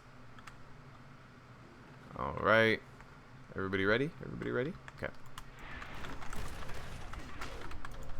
Let's get a good old stun going there. And I have my bolster up. So I'm going to use bolster just to increase my HP when that debuff went out. Just to give my healer a little bit more room to play with, right? The blocking portion of it, not as important right now for this pull. It's mostly the magic damage. So now I'm going to pop Spell Reflect, a little bit of magic mitigation here, and then we'll start going into full rage going into the Ignore Pains here. So Ignore Pains, keeping that Ignore Pain up. It is, you know, unfortunately our nerfed Ignore Pain, but we can still use it to the best of our abilities. Since my current Ignore Pain is 21,000, my maximum Ignore Pain is 28,000. So I know when I can actually cast another one to double dip in there, to not overcast my Ignore Pain, but make use of my rage as much as possible. Let me get a demo shout going. I did pop a Spell Reflection as soon as I jumped in. I'm going to need a little bit more. Popping Shield Wall as well, just because this is an insane amount of magic damage on me.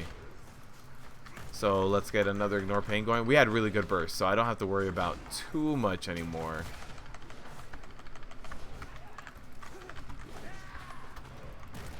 Alright, so now I just have the one debuff that's going to come out from the Arsonist, but we survived that, even though it wasn't the prettiest. We had to use our big cooldowns. The good news is, this boss fight, we don't need the big cooldowns for this boss fight.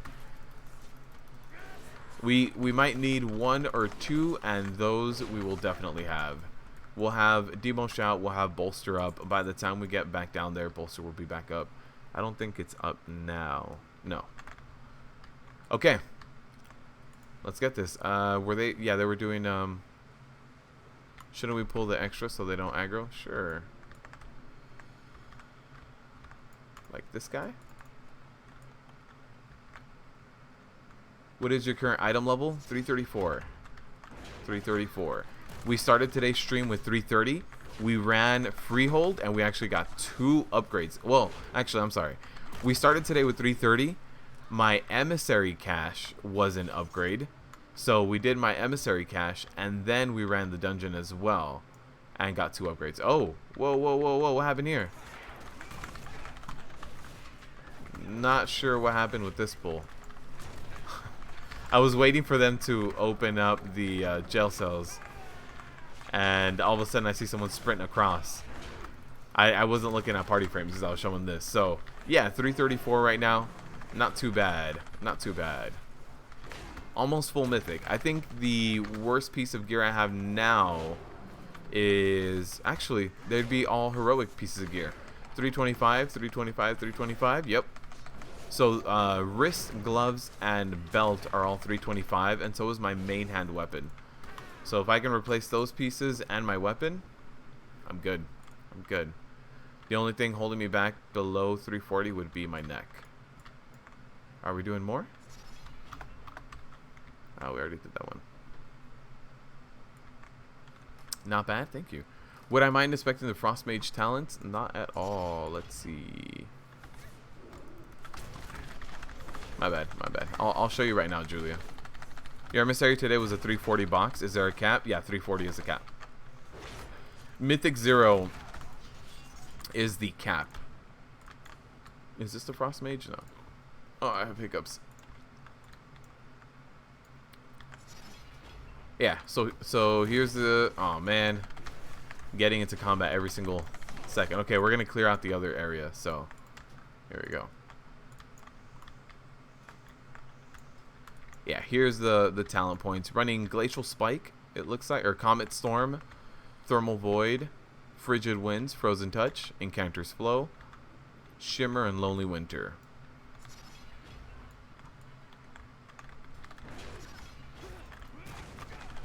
So this is one way of clearing out the ads, because during this boss fight, the boss runs through this whole area and actually opens up these jail cells and aggroes these guys to you. So the second phase of the fight can get a little hectic. Damage can get a little bit high as well. I was going to just, you know, rotate my big cooldowns during that second phase of the fight, but now we don't have to. We don't have to worry about it. We did all the cages, right? Yep. All right. Would I consider worthy buying weapons? Yeah, if you have the gold. It's a 350. A 350 is a Titan Forge from Mythic 0. So, yeah, if you have the gold for it, do it. If you are struggling for gold, don't worry about it. You have 3 weeks to gear up, and you will eventually get something that is up there. So, you don't have to worry about it if you don't have the gold for it. You can just grind Mythics for 3 weeks, and you'll eventually get something that is equivalent, maybe even better. I think the maximum forge right now is 355, so you can get something better. But yeah, if you have the money for it, then yeah, just buy a 350. Buy a 350. I think you can get a shield and a weapon, right? Alright, so here's the part of the boss where he's supposed to summon a bunch of ads, which he won't do because they're all dead. Yeah, no problem, Julia. So what we can do is just keep hitting the boss, tunnel him down. You know, weapons are hard to get. They're not too bad. The worst part about this whole thing is the fact that Mythics are locked weekly. So when you have like these weeklies, these Mythics that are locked weekly, you also have the fact that you only have 3 weeks, and you want to get a Titan Forge or a War Forge, and you might not get it. So it's a little bit RNGesus to deal with. But yeah, you should be able to get something at least decent. Minimum eye level that you'll be running into Uldir with is 340, and that's if you get no Titan Forges, no War Forges. So you should be able to max that out. But yeah, the hard part is the fact that it's a weekly reset. Nice. Did that boss fight. Alright, let's pull this guy. He comes with one additional little add too. Oh man. I hope the rogue doesn't leave. The rogue said he really needed DPS likes from here.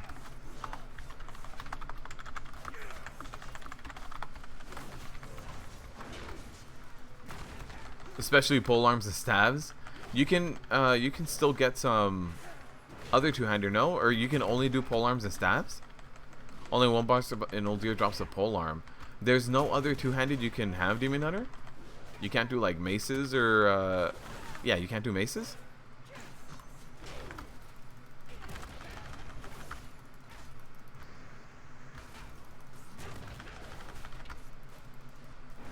Yeah, we're missing one of the DPSers here. I didn't see that he died towards the end of that boss fight, so I'm missing one of the guys. Alright, perfect. We'll get a res here. For monks especially, you notice stabs do less damage. Oh. That's really weird. Let's see.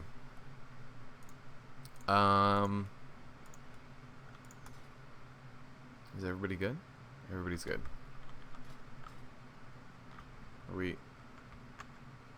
Don't call it a rip key, guys. Please don't. The rogue seemed really upset that he didn't get his pants. Brewmaster can only wear those two, only pole arms and stabs. That sucks. It's gonna be hard for you then. Yeah, for sure. Alright, everybody coming in here. Perfect. Rip key? No, I don't want it to be. They were all just kind of they were running. They ran a dungeon together before, so they were already like talking. I'll do cannons. Okay. All right. So they said that, you know, someone's gonna do cannons when they get there. It's no big deal.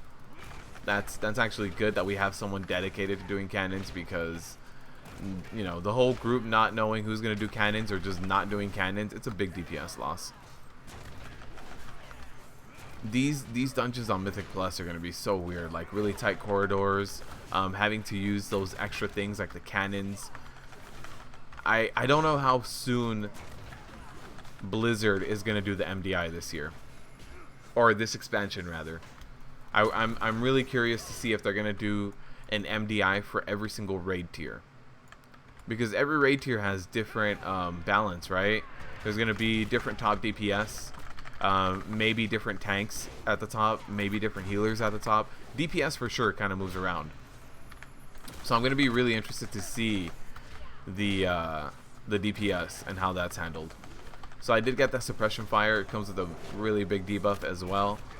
So let me get a stun out to interrupt that riot shield.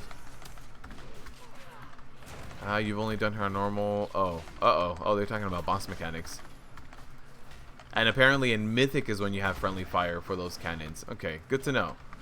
I remember them happening somewhere, whether it was Mythic or Heroic. So I'm glad to know. What's that smell? Smells like a good old-fashioned rip key? I hope not. I hope it's not a rip key. I just need gear. I actually don't know. I haven't gotten a piece of gear so far. And so you get an average of 1 piece of gear per dungeon. By the way, thanks for the sub. I appreciate it.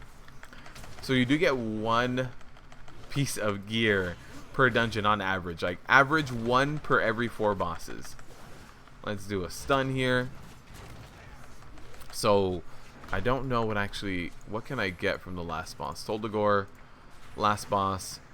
Helmet or chest? Oh, I can get a one hand. That's the only thing that can be the one hand, because Azerite cannot Warforge or Titan Forge, so the Azerite cannot be an upgrade. So it's only the one-hander that can be an upgrade for me. Okay, good to know. By the way, we can pick that door and skip these. What? What door? Oh, I see. And then we have to do the other ones? It's not a bad deal.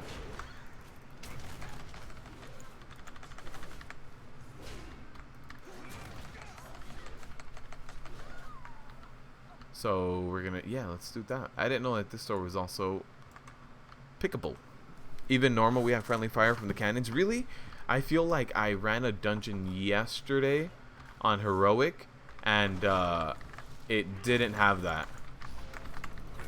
I feel like there was no friendly fire in heroic, but I could be wrong, because the cannons, I jumped into one and I was hitting for like 50, 60k, and I got hit by a blast, and I did not get hit for 60,000.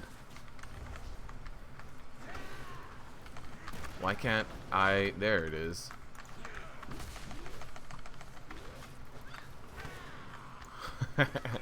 Waiting for these guys to just get to me slowly, the casters.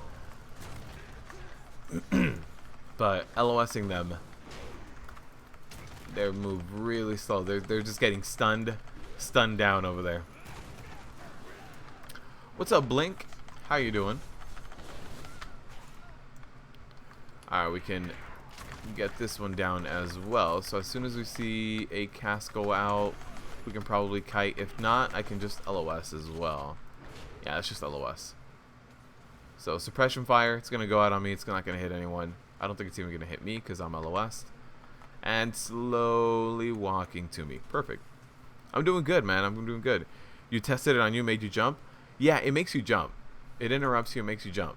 But I don't think it does damage to you until Mythic. Alright, so now we've got whoever said they were going to be on the cannons. Let me wait for the healer. Healer's way back there. So we'll wait for the healer. Oh, we got a sheep too. No heals, okay.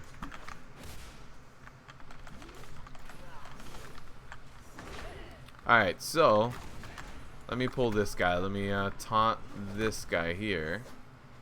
Here we have a nice little fire.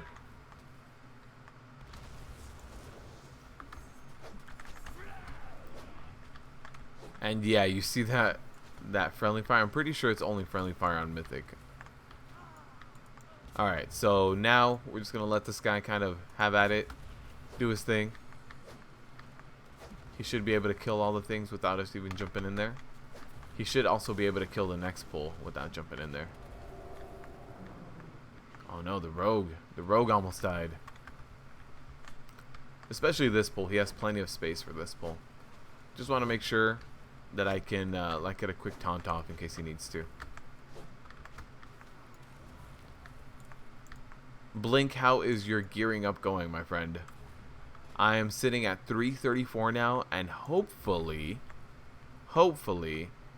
I get a weapon from this last boss. If I get a weapon, that's the one thing that I can get as an upgrade.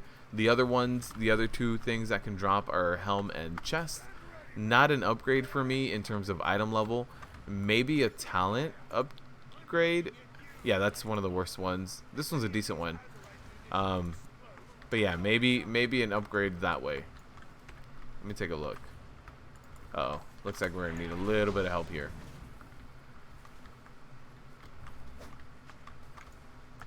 Alright, let's take a look. This one has revenge and no. Not best in slot.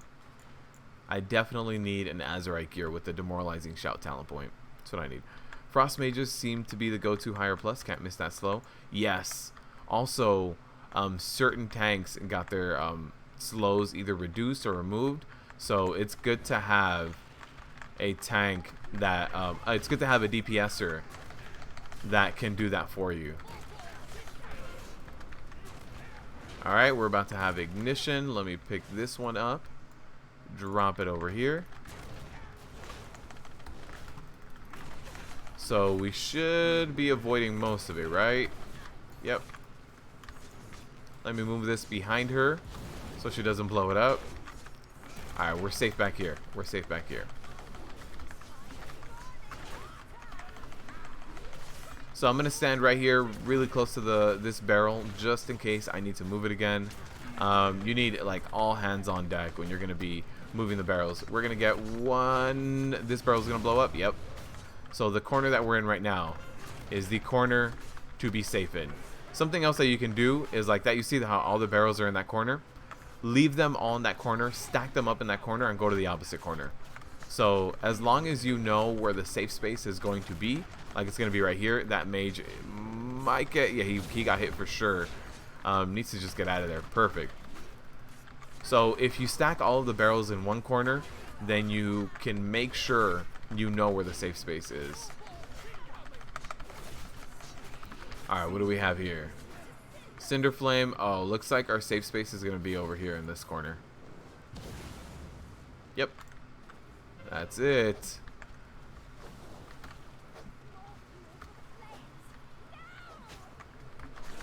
Alright. And that's the boss down. That's a ton of barrels being spawned. Again, these two are going to blow up, so the wall behind us and in this direction is probably going to be the safest bet.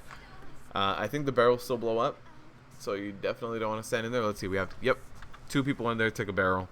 It's only about 50% of your damage, or your HP. Oh, we're getting upgrades today. 334, 335. We're almost full Mythic.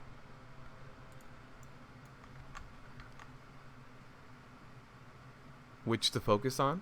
Oh, been taking it slow, working on a couple of tunes, professions, making still a ton. Love tanking Mythic Plus, but you rekindled your relationship with your rogue. Oh, yeah, I understand.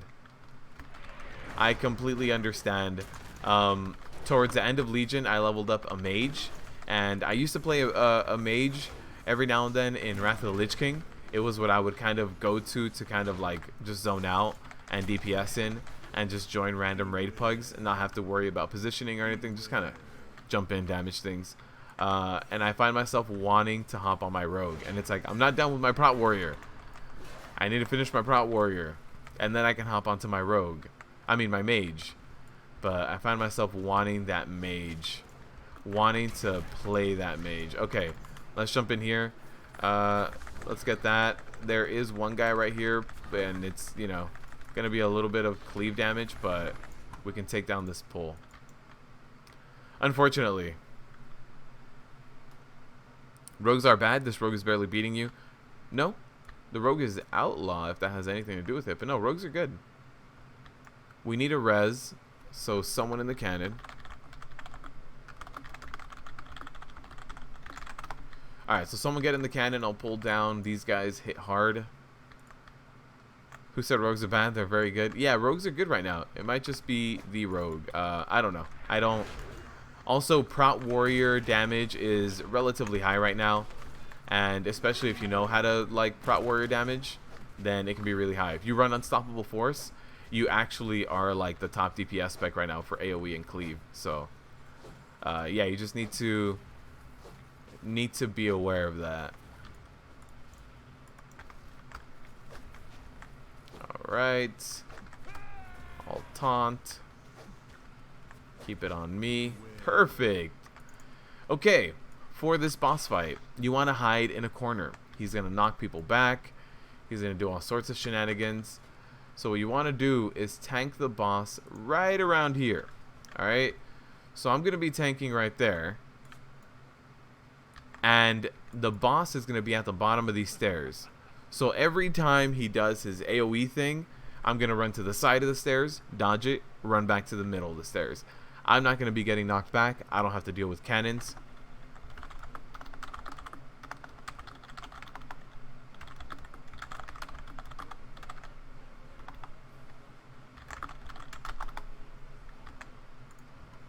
Alright, I let them know I'm tanking on purple.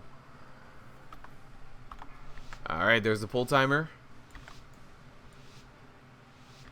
5, 4, 3, 2, Okay. So I want to get into position a little bit faster in this poison. The poison is beating me a little bit because it is mythic poison, which does stack up a little bit faster. But keep him at the foot of the stairs. So you see that? He's at the foot of the stairs. You're good now. Cannons are not going to hit you here. Ignition. Step to the edge. And then step back. Oh, no. I need to reposition him. Okay. His hitbox is a little bit weird. So... there it is. He's repositioned back at the middle. Uh-oh. Uh-oh. The poison got a little high. I want to get back into position, but I need to move for the cross ignition right now. Yeah, that cross ignition made me get stunned. Oh no. Oh no, that positioning. Yep. The Azerite shot was on the rogue, I believe. Oh, the healer went down really early on too, to the cannon. Alright. I don't know why, that was really weird. So when I had him in position here, it kept saying target too close for me to do any abilities. I was trying to shield slam him, trying to melee him, and it kept saying target too close. So I gotta be careful with that. Oh, you were asking Blink? Yeah, no, I think rogues are good, man. All specs are good and have their place, whether it be PvP or PvE. Yeah, I'd say most of them. I still haven't seen a new survival hunter. I know they had a lot of reworks, so it depends on like how that's gonna go. So that's one class that I'm uncertain of. The amount you can move seems much less forgiving on Mythic. It is. All right, so once this guy gets over here, we get a pull timer.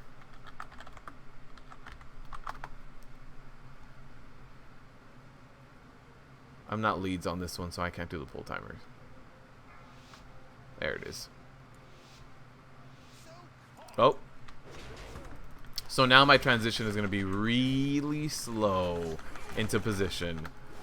Unfortunately. So I'll let my poison kind of go down. Let's kind of move back into position. I want to wait for this cannon. If this cannon is going to get me, I want to know. Okay, cannon is not going to get me. Boss is going to slowly move to me. There's the Deadeye cast going over there on the rest of the group. I'm going to move a little bit again. There's the explosive burst on me. There it is.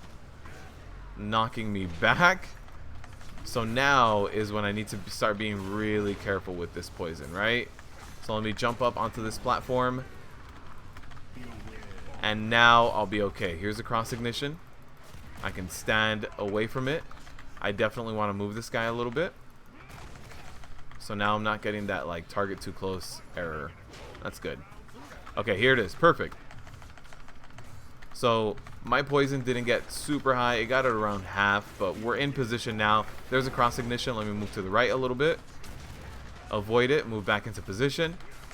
Now when he does do the knockback on me, the bomb, that's when I need to be a little bit more careful. But my back's against the wall.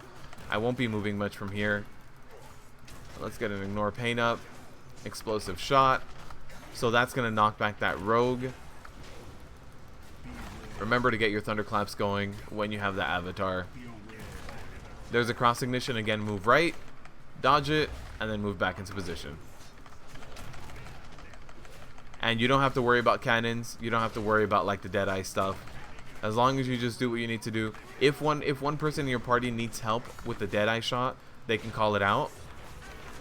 You can't take... Okay, so now they said, you know, that they can't take anymore. So I'm going to try to help out. When I see that Deadeye cast go out, it is the last one. So let me go out here, pop that shield wall. You don't need it for the first one, but there it is. Mythic Toldagor. Can I get a second piece of gear here? I know I'm being greedy. Can I get my weapon? No. Okay, I'm being greedy. But nice. We still got a piece of gear earlier from the other boss. All right, let's go back. Let's leave this. Let's. What else do I need? What's up, Spizley? How you doing? If Outlaw rolls a 6, you'll change your mind about their DPS. No, it wasn't bad. I would say to do Mythics, your DPS should be between like 6 to 7. People are doing 5.2. That fight is very hectic. So 5.2 on that fight that requires you to dodge things, but it's also really minimal on your movement because of the poison. It's pretty good. Have they done Shrine? No, I can do Shrine.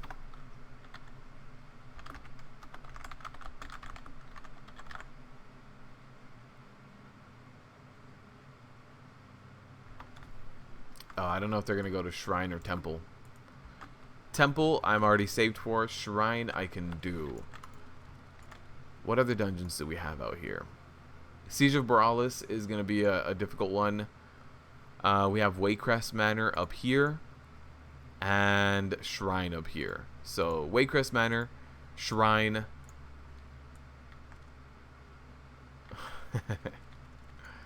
Let me see if we can find a group for...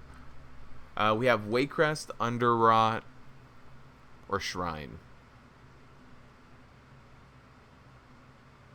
Let's do... Shrine is a lot of magic damage, but I'll find a way to deal with it. We'll do Shrine. Let's find a group for Shrine. Let me fly up here and do that.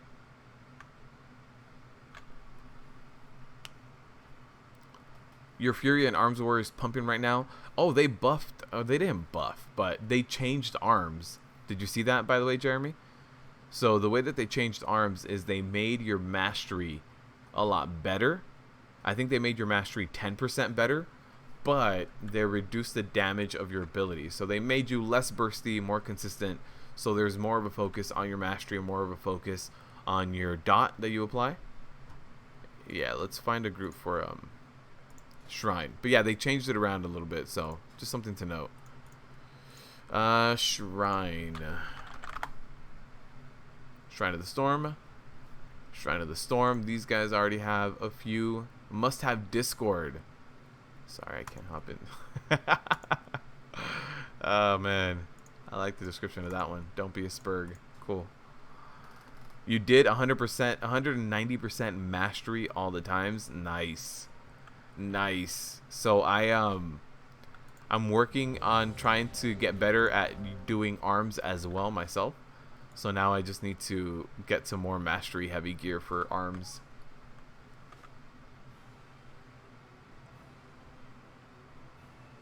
Alright, give me a second, guys. I'll be right back. 1 second.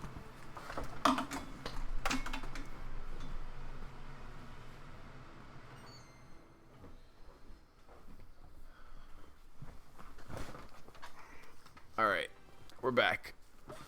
Just have to turn that off. So let's run over to Shrine. After that, we have Underrot, and then I think it's the 2 Mythic onlys.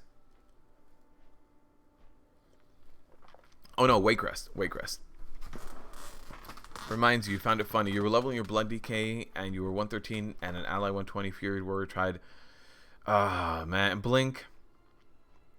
That's been happening to me too. Like I hit 120 on the first 13 hours of release, right? I hit 120, but as soon as you hit 120, you're under geared. You have greens, and for some reason, Blizzard thought that scaling in PvP was a great idea. So as a 120, I was going up against 112s, 113s. They still have full heroic and Taurus gear, maybe Mythic. They have Legos. They have all sorts of things. Yeah, they beat me up. Absolutely.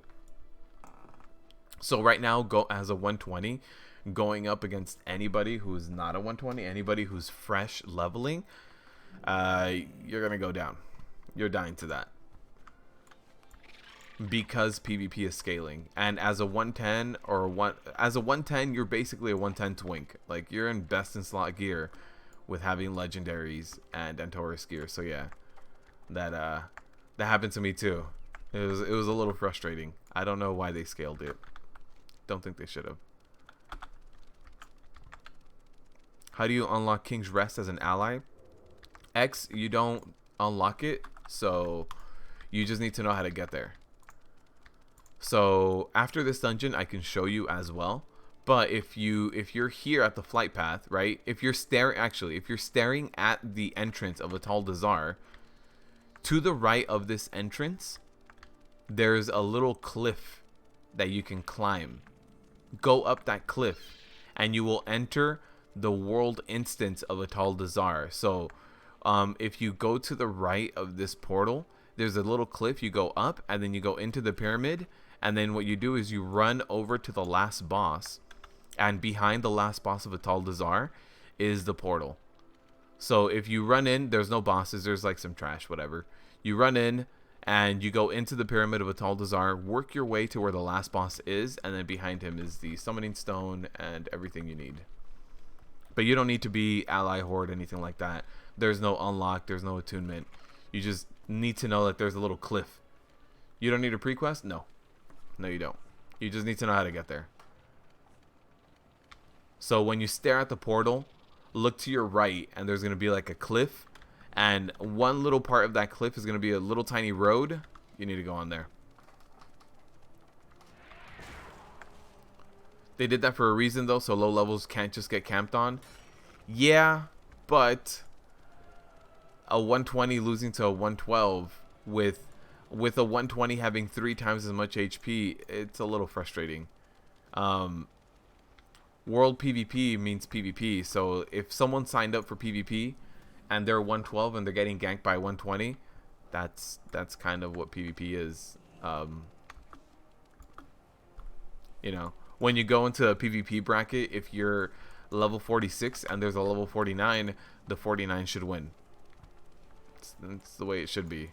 I understand not griefing and stuff, but I just feel like that's just the way it was. Yeah, no problem, X. You bet the 120 would still win with his gear even though not fresh? No. No. As a 110, you're basically a 110 twink. Like, you have best in slot gear. You have legendaries.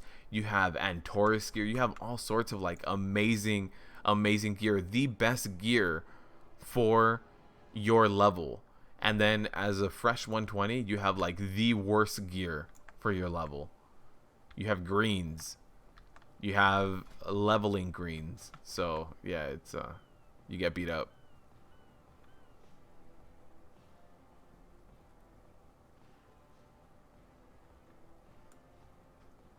Back out. It's not on Mythic. Yeah, got it. Got it. I'm out. I'm out.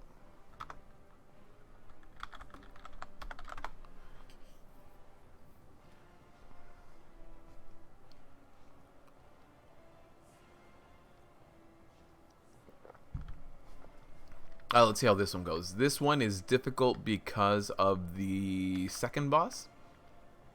The boss that's like one caster and one melee guy. That's where this dungeon gets difficult. It's just a lot of damage going out on you. You don't know that 120 trying to gank 113 pulled like 10 mobs. So as a tank, you had all the threat. Oh, that also doesn't help. Yeah, as a tank going into World PvP too, that also happened to me. The first time I encountered World PvP, the first person I encountered was a frost mage, and that frost mage was just kind of running around, aggroed a ton of stuff, and of course, since I'm trying to do damage, I popped the avatar. I'm about to spam thunderclap to do damage. That ended up in me picking up everything. So yeah, I feel your pain as a tank doing World PvP. It's a little frustrating because everything sticks to you, even though you're just trying to do damage.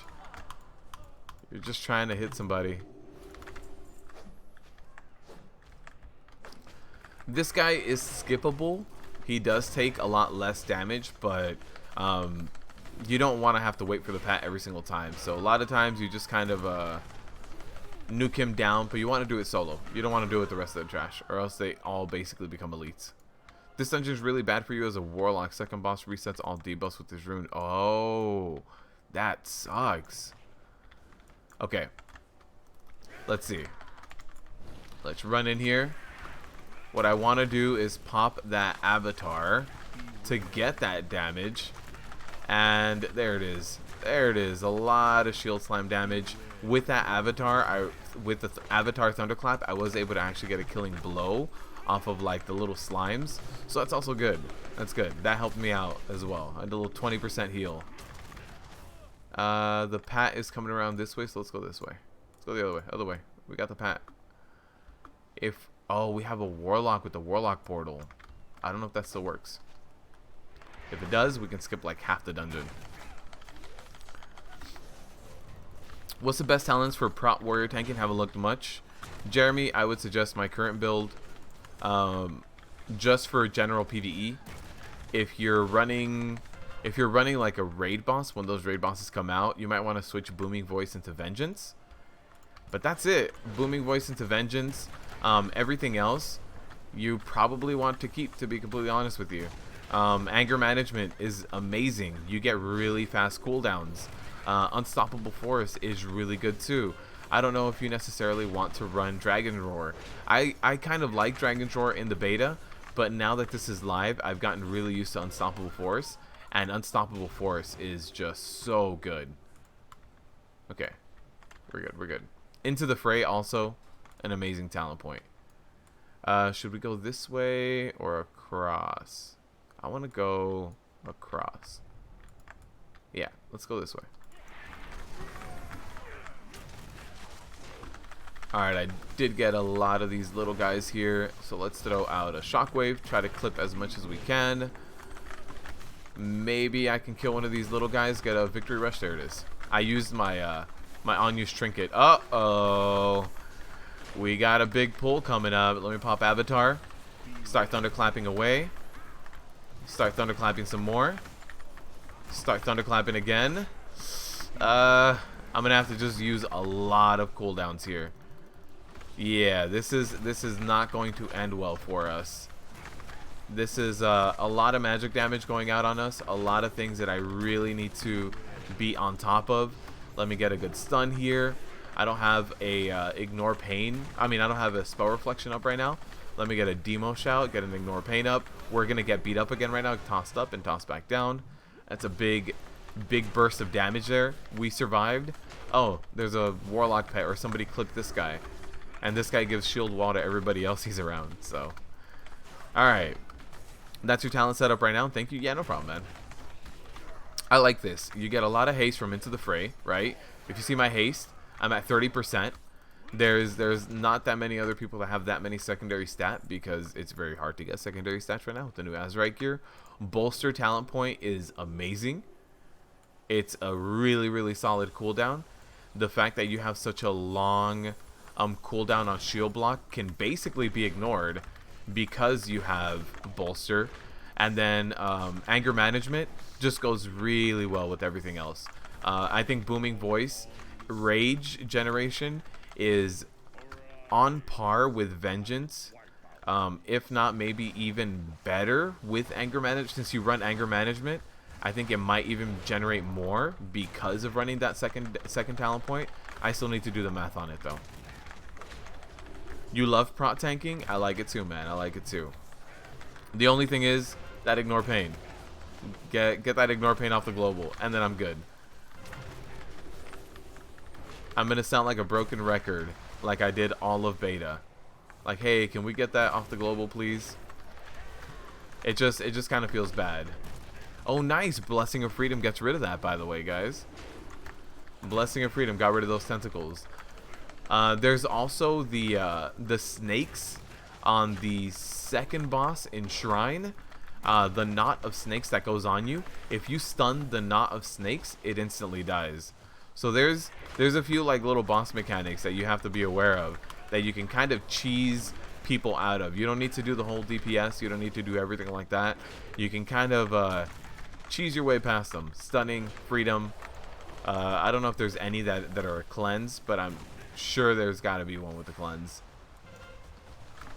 Oh, a lot of people got hit by that.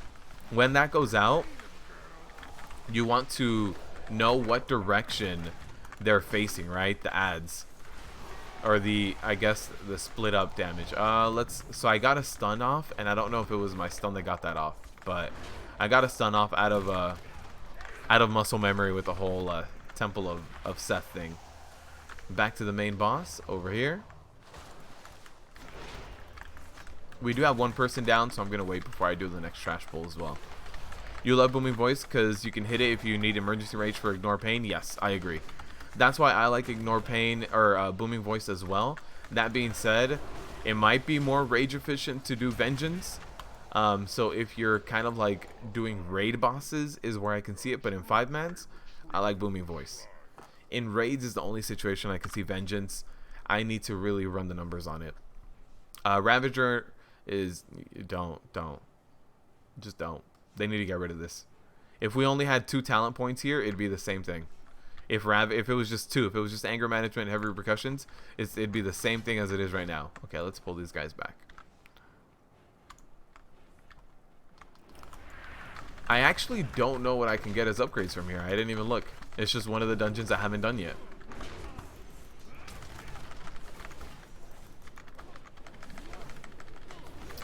You prefer Brewmaster so far? Tanks that move are self-sufficient. Yeah, I agree. You do have some self-sufficiency if you run like healing elixirs. You can also survive a lot longer on a Brewmaster. Like on a Prot, when somebody accidentally body pulls, it's a big deal. You're gonna take that spike damage. You might have already rotated your cooldowns out. On a Brewmaster Monk, if somebody body pulls, that's okay. All you need is ISB. Your staggers are gonna get heavier, so you should tell your healer, hey, you know what? I might need a little bit more heals, or you might need to pop your Black Ox Brew and get more purifies going or something, you know? But with the Brewmaster, all you need is your standard ISB to deal with any situation that kind of comes at you. You don't have to worry about it too much. But yeah, definitely Prot Warrior is not feeling weak, and Brewmaster has that ability. I think the biggest thing I gave to Brewmaster is that you can't underestimate Stagger. You can't. Stagger's amazing. And what Stagger allows you to do every single time is Stagger allows you to recover. Doesn't matter if we're talking about 5-man raid content, whatever content we're talking about, you can recover from a bad situation with Stagger. And it's invaluable. The reason for me putting monks at the bottom of my list, and first of all, they weren't the bottom. They were tied for last place, right? They were tied for 3.5. But the reason why they're down there is because and when we start looking at stuff like Mythic Dungeon and the MDI, monks are not competitive when it comes to 5-mans. They can do really, really well on 5-man dungeons. They're amazing on Tyrannical Week. They're not going to get one shot. But getting a monk that slowly has that stagger dot on you is going to for the large majority of people going to be a hindrance. Now, if you are someone that's amazing like Trelsky and you play at the top 1% of your class, it doesn't matter what you play, you're going to be amazing at it. But for the large majority of people, playing an average Brewmaster Monk, trying to get that whole Mythic Plus timed dungeon thing, it's going to be a little bit more difficult on a Brewmaster Monk rather than on other characters. It's not impossible. It's completely doable. And what a Brewmaster brings to your group, if you're amazing at a Brewmaster, then it's really, really good. You do bring utility. So not the worst tank on the planet. That's why I even did half ranks. In my tank ranking video, I did a lot of half ranks because there's not a super big difference between all the tanks. Like every tank can do the content. The weakest tank I see is Demon Hunters in raids. Not in 5-mans. Demon Hunters in raids are unfortunately a little too weak, in my opinion. They're suffering a lot right now. The loss of their artifact weapon just stopped them from doing a lot of things. The passive gluttony, the passive painbringer, the soul fragment generation with their artifact ability. That's the only class that to me right now it's like it might be a little rough going into raids. If you're doing progression raiding, that is. If all you're doing is LFR normal, you're fine. If you're doing like progression mythic raiding, we're probably not going to see too many Demon Hunters doing that world first race. Uh-oh, we got a big ninja pull. Sorry guys, I was about to start reading the chat, but I got this big ninja pull. Okay.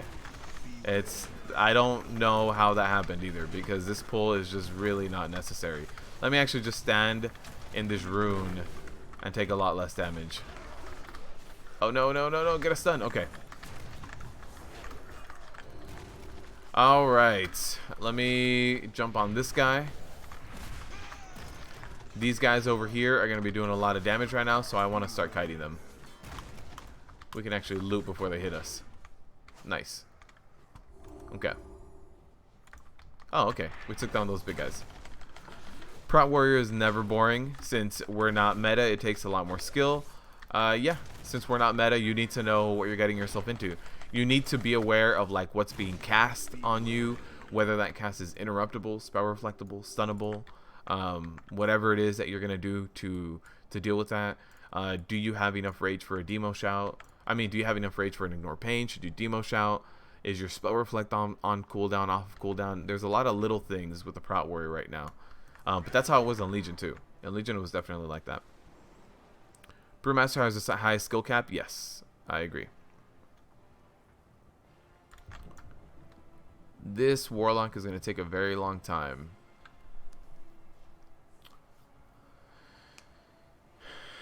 Maybe for some. I think Brewmaster Monks has the highest skill cap in terms of just general tanking.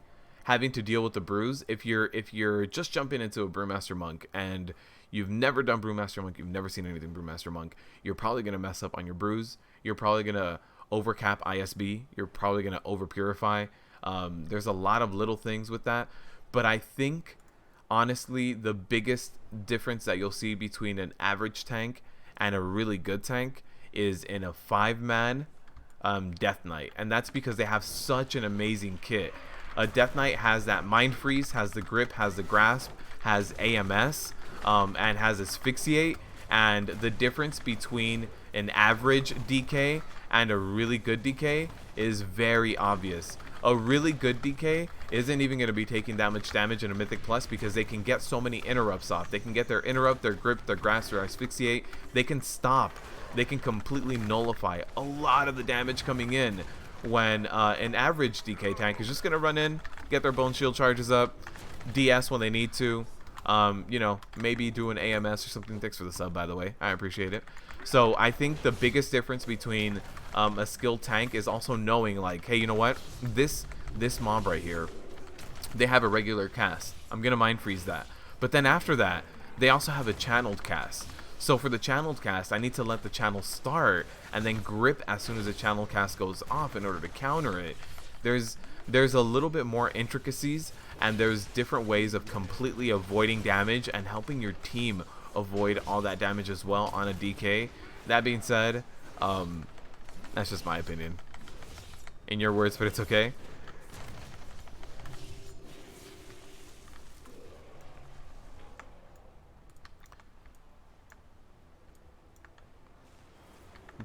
Brewmaster's brain dead. I completely disagree with Brewmaster being brain dead. I think the easiest tank to pick up is a Druid. I think a Guardian Druid is easy to pick up.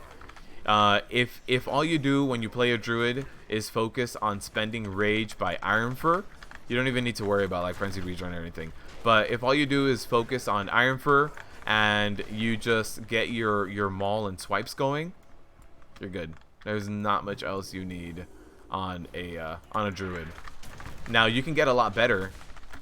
You can get a lot better on a Druid by being more precise, by having those weak auras that actually, no, the Frenzied Regen is just static now, but by tracking like your Guardian procs, doing a lot of little things. That being said, I don't think it's the most needed on a Guardian Druid. I think that's the easiest tank to pick up.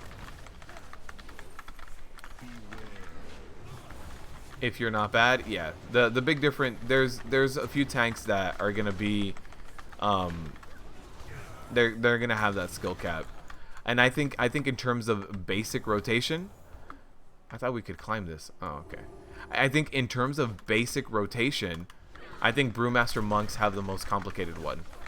Because a Brewmaster Monk with no ISB charges is a dead monk. A basic rotation on every other class has only, you know, certain charges of active mitigation, or maybe no charges if you play a Guardian Druid, and also just has their rage generators and spenders. If you run blackout combo on a Brewmaster Monk, that's pretty in-depth, and it takes a lot of getting used to. So I do think that Brewmaster Monk, in terms of just standard tanking, I'm not talking about raid cooldowns, utility, anything else, they do have the hardest skill cap to learn all that. Because you might get people who jump in there and overcap ISB. They've never played a tank who can overcap their active mitigation. I believe Brewmasters are the only ones that can do it. I guess you can do it on a Prot Paladin if you pick up Bastion of the Light and you just spam your SOTR. But I don't see most people doing that. But yeah, it definitely requires a little bit more thinking. Let me pull these guys and these guys. I just don't want anyone to accidentally run into any of this. They're all non-elites, so it's no big deal pulling them, getting them down.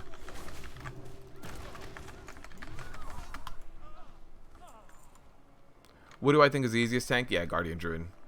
But when you don't have ISB, especially with 4, when don't you? That's the thing. If you overcap your ISB, you won't always have it. Also, if you over purify, you won't always have ISB up. So again, it really depends on the tank. If you are very aware of how the stacks work on a Brewmaster Monk, then you're fine. That being said, if you're also very aware of how stacks work on a Brewmaster Monk, then you're not going to find them difficult. But in terms of, if we say that someone has never played a Brewmaster, or someone has never played a tank at all, the easiest tanking class for them to jump into, having never played one, is Guardian Druid. It's just more straightforward. Yeah, just Iron Fur when you have enough rage, and then get your mauls. Let's actually get away from you. Just get your mauls up, your swipes up. Make sure you use your procs. But yeah, if you just look at someone who's never played, easiest one is going to be Guardian Druid, because their active mitigation is their primary resource spender. The only other thing you have that spends resource on a Guardian Druid is let me move this guy out. The only other thing you have that spends resource on a Guardian Druid is the Frenzied Regen, and even then, Frenzied Regen isn't going to be like anything super substantial. It's 10 rage. This boss, by the way, destroys tanks. I need to watch for the next Hindering Cleave. There's a Hindering Cleave. Let me get out of the way. It still hit me. Clipped me at the very end there. Definitely that Slicing Blast is killing us. Come on, guy. Come on, guy. He needs to move out of that. There it is. Their hitboxes are so small. Blessing of Iron Tides. Let's get away.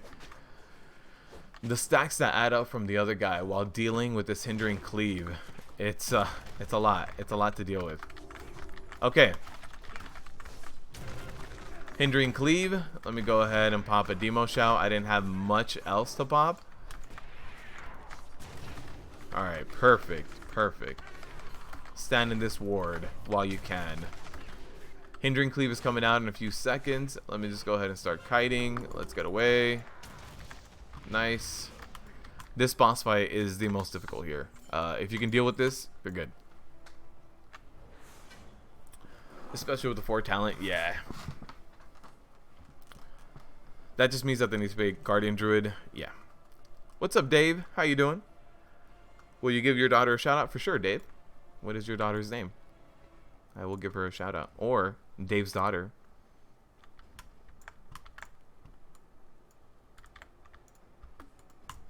Alright, so we have to pull these guys. There's a Pat over here that I can pull as well. Is everybody over here? Everybody is over here. Let me just wait for this Pat over here. You love how I tank on the warrior? Thank you. Thank you. I try my best to cast it as well, but since these fights are still like, I've been doing them for a while on the beta, but I was also doing them on every single tank, so getting used to like progression warrior for these fights again, it's a little intense, so I do have to kind of focus a little bit. Okay, let's jump in here. Let's get a stun. And then I want to interrupt that darkness. I threw out my interrupt, and now I've got all my damage out on here, right? Ooh. Okay, let's pop my my Rallying Cry. It's a lot of magic damage. Every time a deep smash goes off, it's magic damage on you. So gotta be really careful with this pull. We went down. So the darkness cast goes out and hits everybody, and that's what was killing everybody. That darkness cast needs to be interrupted as much as possible. And then on the tanks you have the smash. That smash does frontal magic damage, and then it actually cleaves magic damage as well on the ground. So yeah, that pull is gonna be one of those where you have a possibility of wiping on it as well. We did skip this, so I'll have to wait for the rogue. Genevieve, hello. How are you doing today? Little girl wants a Dark Iron Dwarf tank. She's got good taste, my friend. That didn't pull? That looked really close to pulling. Oh, that pulled. Good luck. Oh, that was the rogue. Oh, man. Okay, that was the rogue. He's good. It's good to see other players on warrior tanks. You made a warrior yourself, Jeremy? Yeah, it is. I don't see too many warriors around anymore, my friend. I'm going to have to buff that again. Only 3 people got the buff? Yeah. Magic damage and Prot warriors aren't as much of a friend, you get it? No, I mean, it was chunking me down. But the rest of the group was also getting put down. So yeah, the rest of the group was also going down. Like if it had been only me getting chunked down and the healers only focusing on me, it would have been okay. But the fact that I was being chunked down and so was the rest of the group and everybody is needing healing, that's a problem. So now there's only 2 of them left. Just interrupt this one, it will be good. In fact, we can sap. Oh, nice. The blind. Okay, so now we can focus on the interrupt. So let's see if somebody else gets the interrupt. Somebody else did get the interrupt. I'll get the next one. Yeah, let me get that one. Okay, I didn't see anybody else getting it. So I hope I didn't double stack with somebody else. This was going to go out. Big AoE damage. And you see it starts stacking up. You see the stack starting to go up? Actually, they interrupted the second one as well. That's good. But yeah, the stacks start going up and it starts destroying you more and more. Okay, hold on. Hold on. I need this to fall off. When it expires, I'm going to blow up. And there it is. I blew up. Alright. That deep smash again going out. And it's up front. It's magic damage. So let me show you guys. You see my ignore pain? It's going to take a big hit. Oh, no. It's not going to take a hit. They're just going to keep interrupting it. There it is. So my ignore pain went from 26k to 9, right? So that was 17,000 damage on my ignore pain, 17k on me.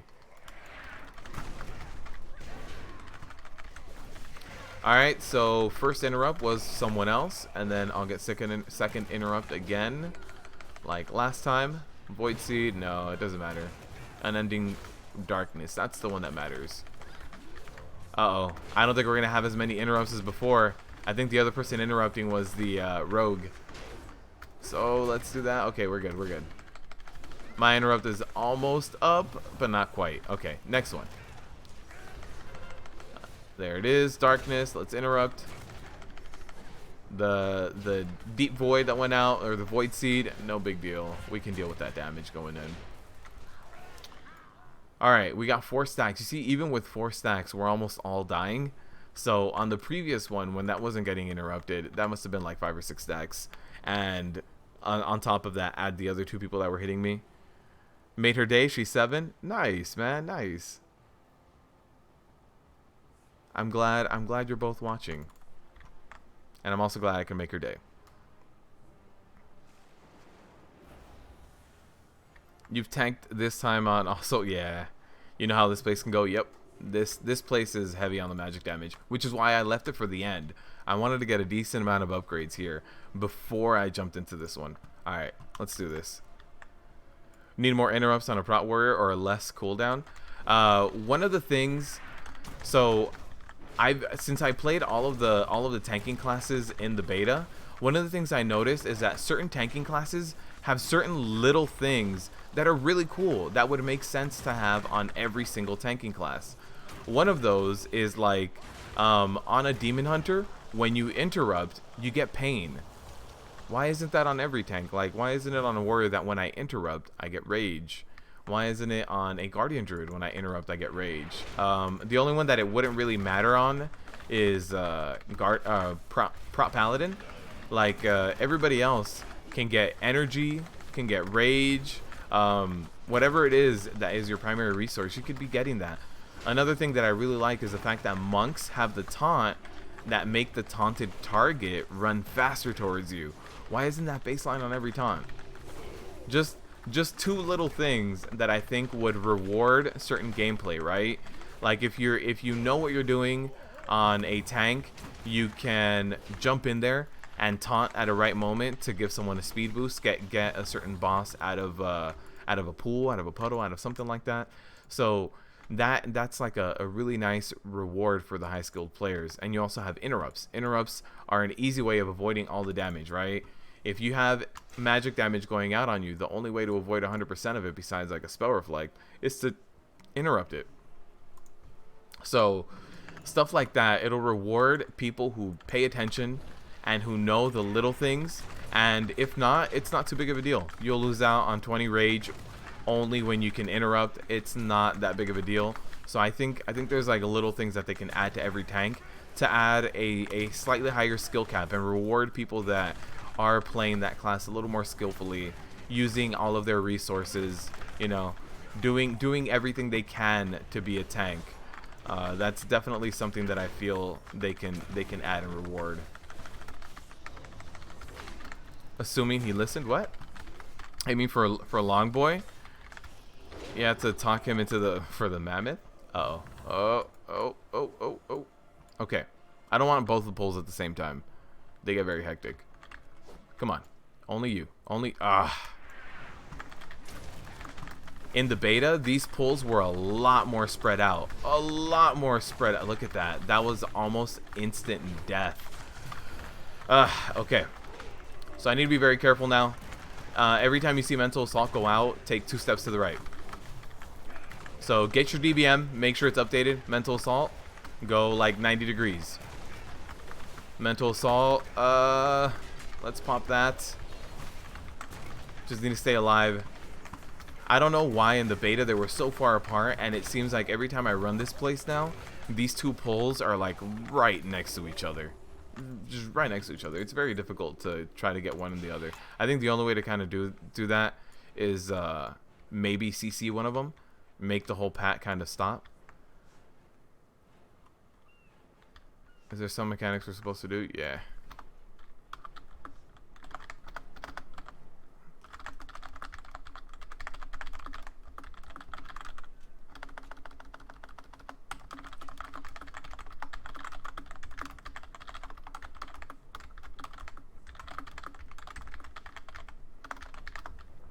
Okay.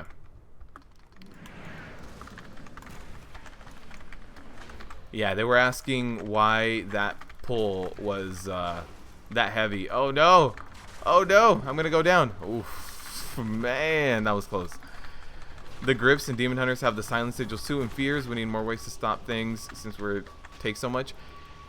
Yeah, the sigils I don't mind being specific. Hold on, let me turn off my always on mic. I just realized that. Okay.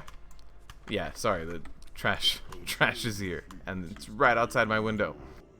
Yeah, so I think there's like a little thing like demon hunters having the sigils, that can be their strength. I'm okay with that.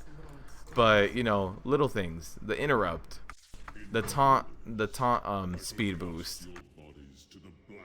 I think having a slightly ranged silence is also really beneficial that a lot of classes have.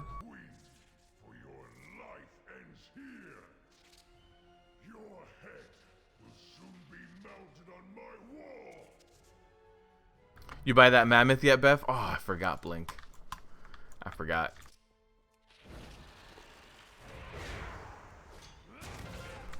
Okay. Yeah, I completely forgot to buy the mammoth. I'm sorry, man. I've been really busy just trying to gear up. I haven't done too much farming, so I haven't really needed it to be honest. But yeah, I completely blanked out. Just definitely not on my radar. I've been thinking more about the boss guides and hurrying and finishing them up, and then getting my gear up as well. I want to be ready on my main as well for when Uldir comes out. But yeah, it's, I did not get that done. Something else is like that ranged interrupt, right? Like Prot Paladins have a form of it with oh no, Prot Paladins have a form of it with their Avenger Shield. Then you also have the Sigil of Silence for Demon Hunters, and then you have the interrupt on a bear will make you, the Skull Bash will make you actually charge your target. So there's a lot of little things when it comes to like range interrupts, and not everybody gets the same access to them. Let's actually get our shield wall here with these void bolts. They're getting a little hectic. We've got a lot of orbs jumping around here. So if I... Oh, the rogue went through one too many. The rogue, he lost the thing on his head because he went through too many orbs. And he just kept running. It's okay. He'll be remembered as a hero. He died for our sins. Come on, come on. There it is. There it is. Boss going down. Boss going down. I need to reflect the next void bolt if it goes off. Reflect it. Perfect. Last boss is going to give me gear? I haven't gotten gear from any of the other ones, right? Oh, it's just Azerite gear. No weapon. What would have been an upgrade here? This guy would have having my gloves would have been an upgrade. There they are. That guy just got him. Let me ask him if he needs them.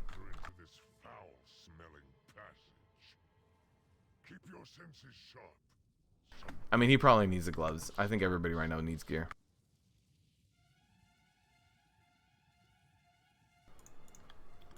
Quick little tip about this dungeon. If you actually go down here, you don't have to pull these guys. You've been taking it slow the first week. Millions to be made in the auction house. You've been making a killing. By the way, Blink, if you were doing cooking and you picked up some of these things right here, the fish oils, they were they were on sale from a vendor. It was a mistake. They got hot fixed, and they got patched out. So yeah, the price on these is going up because now you actually need to farm them like you needed to from the very beginning. But yeah, if you go down there, you can actually skip all these eels, by the way. Like, oh, we got a lot of eels. I'm gonna die to these eels. There's nothing I can do to where I survive these eels. So I'm just gonna like save my cooldowns. I'm gonna try to kite. That might be my one solution. Maybe I can survive. Only by kiting can you survive, because the stacking debuff that they give you, it's terrible. It's a magic damage debuff. This guy's not even here. Help, deeps. Help. Nice. Okay, the debuffs fell off. I can deal with these guys now. Perfect. Okay. If we can use Stormbolt, but that take away a good talent, yeah. That row I feel is the best row of talent points. Like in all the other rows of talent points, there's like one clear winner, a second choice that you might use, and that one, the CC tier, I feel like that one has the best the best choices. Like in that one, you can run any of those things. They're all viable. I hope somebody interrupts that consuming essence. I need to start kiting. This guy's gonna destroy me with no shield block up. Nope, no interrupts. All right, there was one interrupt there. I'll interrupt this one. I'll go in there, shield block, interrupt. But you see that damage, that burst damage that the Sunken Denizen casts on me? Gets a little bit high. Gets a little bit high. So my interrupt is still down for like another 3 seconds. Perfect. I have my shield block up, so I can run in, take a few hits. Let's do it. Shield block, run in. Uh-oh, somebody got it. Perfect. Perfect. This guy, I have a very substantial lead on aggro on him, so I don't need to worry too much about it. You notice they were on a vendor in beta, but I know you haven't been cooking. Yeah, it's too late now. They're all hotfixed. They're hotfixed off. But yeah, they were in a vendor in beta. They were also on a vendor here. It wasn't supposed to be that way. Okay. Everybody know what we're doing? Just checking to see if everyone on my group knows the fight. If they don't, we can give them a quick little rundown. I think so.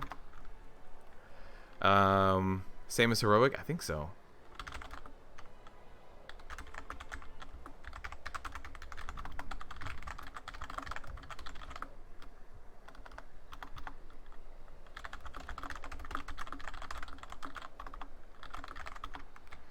Alright. As long as they nuke down the ads in the last phase, we can survive. Maybe wait for Lust? Oh, okay, we can wait. Yeah, we can wait for Lust.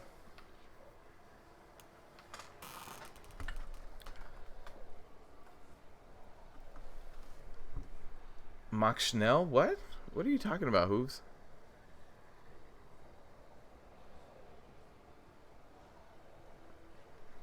Hooves, what are you talking about? 2-minute debuff still for the Lust? Yeah. Yeah, we can wait for Lust. For that last phase.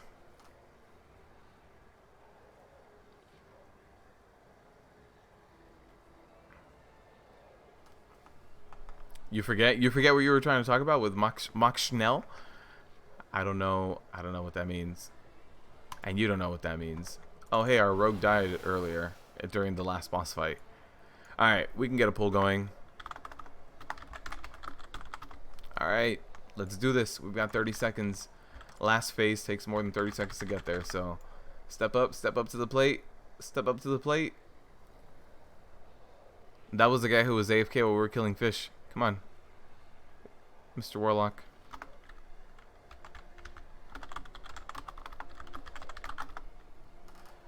It's hurry up, but you forgot what you were telling me to hurry up about. Hurry up and pull. Just go. There it is. Okay, let's go. Alright, so let's just do our standard shield block here. I opened up with Avatar, so it's going to be just a standard rotation of like Thunderclap, Shield Slam, Thunderclap. If I don't have anything else, like a Revenge or anything, then what I can do is actually do Devastator. Uh-oh, here's a Grasp of the Sunken City, so we're going to have that second phase. Let's go. This guy is going to destroy me, so what I want to do is really establish threat and start kiting. So I do have one shield block up right now, so I can charge in, get a shield slam, get another shield slam. While my shield block is up, I can be up tanking this guy. But when it's down, like it is right now, I don't want to go in there. So I need to be careful. Let me charge back in, get another shield block, shield slam. Hit him a little bit. Hit him a little bit. I have a few more seconds of shield block. I have another one waiting. Okay, we're good. We're good. Perfect. Interrupt. And now we're going to get the ads, right? So the ad cast should be happening relatively soon. I think that's it. I think it's called the Abyss. Yep, I see them. I see the ads up. Okay, let me move to the middle of the platform. I don't want him anywhere near those ads. Alright, the ads are over here behind me now. We did get a nice little nuke going on those ads.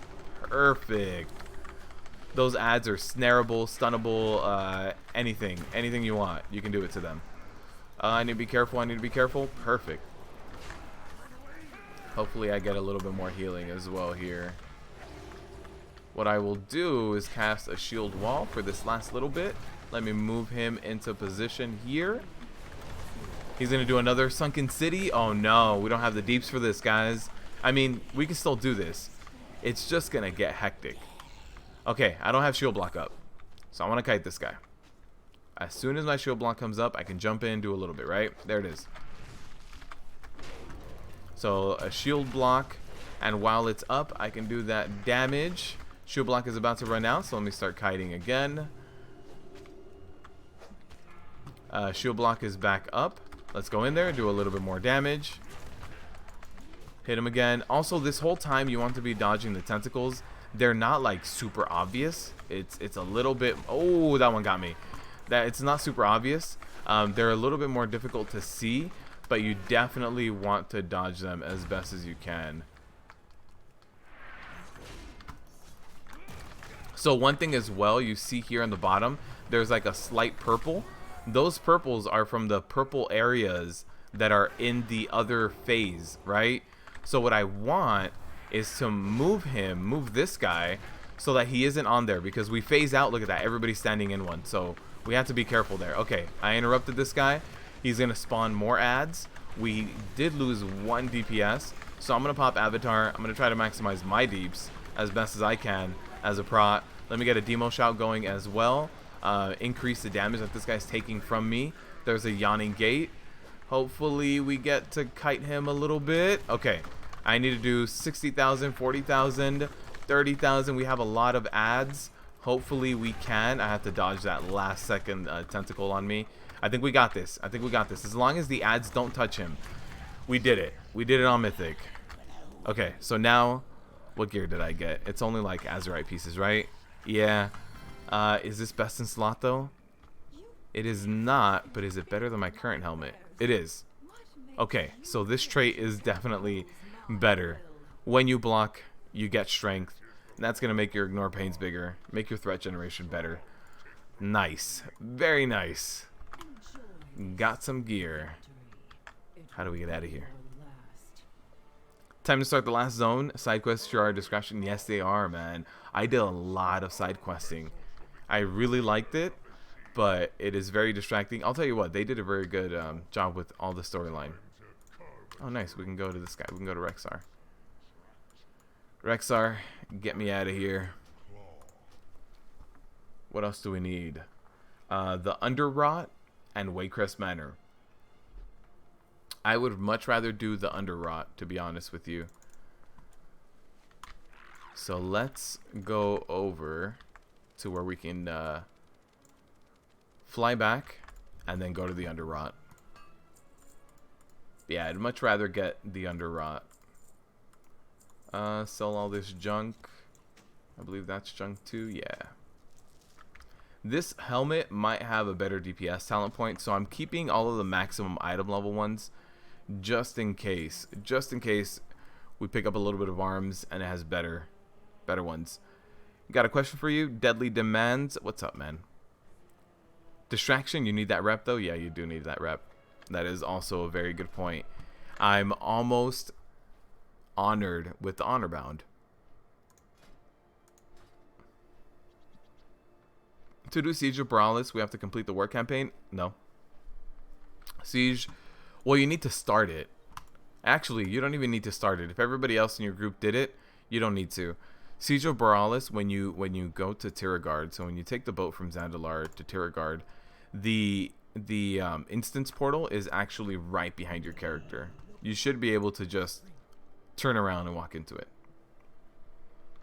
If you haven't done any of the war campaign, the people can use summoning stones to get you there. The summoning stone is... Let me show you. Let me show you. Tiragard, and you'll see that the portal is right behind me. Same as King's Rest. Can't enter without... Really? This right here. This is Siege of Brawlis. Oh, you must progress further in your war campaign. I guess not. I guess... Yeah. In the beta, you used to just be able to walk right on in. Misinformation. I'm very used to the beta where you just walk in. And then someone was asking me where the King's Rest entrance is. Let me head over there. Actually, let's just do this. Instead of going over to the Flight Master, just use your whistle. Let me see if there's an Underrot. Underrot. Need a tank. Let's get in there. Hopefully they can summon me too. If they can summon me, that'd be perfect, because then I can show you guys the entrance to this. Are they all there? Oh, they're all flying there. Perfect. But yeah, I guess so, Demon Hunter.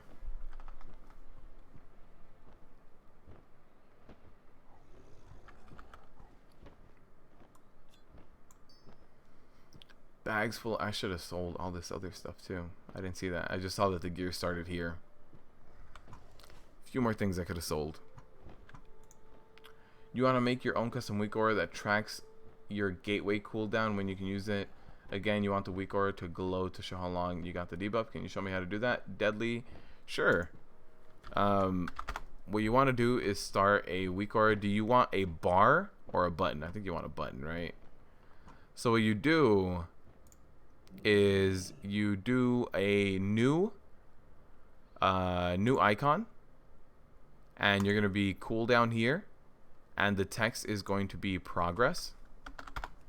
So your text is going to be progress. You can have it, center and increase the size of the text, and you can have it trigger when status. Actually, no, for you it'll be your aura player debuff, aura name. I think it's called like Demonic Gateway. I don't know exactly what it's called.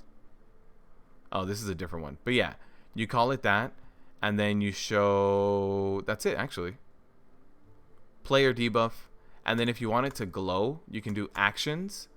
Or, no, I'm sorry. Where is it? Conditions. If trigger 1 total duration is less than, I don't know, 20 seconds, then glow. So when this gets lower than 20 seconds, it'll glow. But yeah, you want a new icon.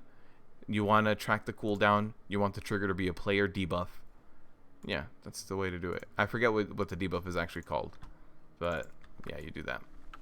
Alright, since I'm going to get a summon there, let me show you guys how to get to King's Rest. You probably need that whole war campaign thing to unlock and to actually go into King's Rest. But once you do, it's going to be good to know how to get there. Alright, so they're trying to summon me. Yeah, no problem, Deadly. So, you see King's Rest here?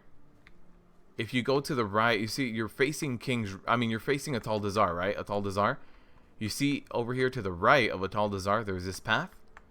Go up this path, and you'll enter the world instance of King's Rest. So you can go up here, and King's Rest is where the last boss is in Atal Dazar. So if you go over here, you can go through the pyramid. Behind this shrine right here is where King's Rest is. So if you guys go down here and actually go all the way through the middle, climb up the stairs, King's Rest is right here. But you need to face Atal Dazar, go right, go up into the mountains, enter the world instance. You made your life. I made your life so easy. I'm glad, man. I'm glad. Had a little bit of time where I could explain that to you. Everybody else has war mode on, so we'll just run in. You already jumped there when you mentioned it the first time? Yeah, no problem. There's a Void Elf portal right in front of the entrance. You need to unlock it though. Oh, that's good to know. Is this on Mythic? It is on Mythic. Okay. This dungeon can have a lot of moments where you can wipe, especially with like the maggots. So like the guys over on the left hand side, or are they ticks? What are they? They're ticks. Especially with these guys, when they go on a tank, the debuff is killer.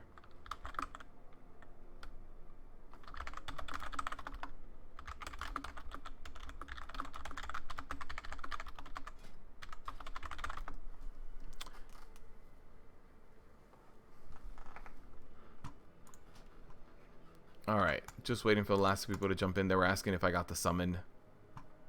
You're pretty new to WoW and you tried tanking for the first time today. You watched a few of your videos to help you out. Nice. Mark, welcome to the tanking world, my friend. Welcome to the tanking world, and welcome to World of Warcraft as well. You're going to like it here. And you can also important to note, World of Warcraft is what you make of it, Mark. So if you like role-playing, you know, go play a role-playing server. If you like PvP, then you should find yourself a PvP guild. If you like doing dungeons and raids, find yourself a PvE guild.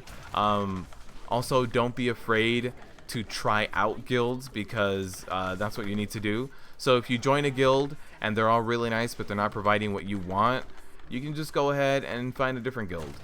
So just make your World of Warcraft experience, or make every minute that you're here playing this game count for you and how you like to play the game. How's my warrior feeling, Kamari? It's feeling good. Love your vids, man. By the way, notification squad, thanks. I appreciate it. No, my warrior's feeling good. There are certain times where I feel squishy. Those times are in heavy magic damage, but that's going to be a majority of tanks. The only people who can really get away with that are DKs and to some extent Brewmaster monks. They're the ones that can really get away with like staggering the stuff, AMSing, getting a mass grip going. So yeah, those are the only people that can kind of avoid that high magic damage. But besides them, most of us are going to be struggling with that magic damage. This guy also has this thing of Gahoon, Gift of Gahoon. It stops him from dying, so we just have to stop that from being cast. And then we have the max heal. Also, important to note, when you do Mythic of this dungeon, you see how over to here to my right hand side above my head, there's extra matrons, and over here on the left, there's not. Don't go to the right. Those extra matrons are going to make that pull basically impossible. This guy, I want him to pull back.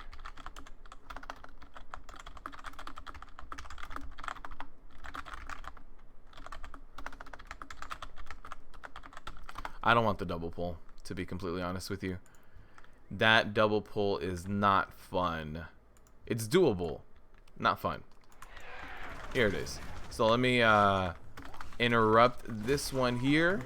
All right, there it is. We are going to get the frontal cleave going out from the matron. No big deal, though. Warcry, that might hurt a little bit more. Since I saw that Warcry go out, I did pop Spell Reflect to kind of hit that Devout Priest with that Spell Reflected, because the Devout Priest basically got a DPS buff. Dark Reconstitution, not today, not today. This is really going to hurt. Please don't kill me. Okay. That's the only thing that happens with a Prot Warrior right now, is the fact that, like, there's certain pulls do really, really intense magic damage. Like this right now, they're both buffed to the point where they can't die. They have that Gahoon buff. We don't have anyone that can purge, or a Blood Elf that can get rid of it.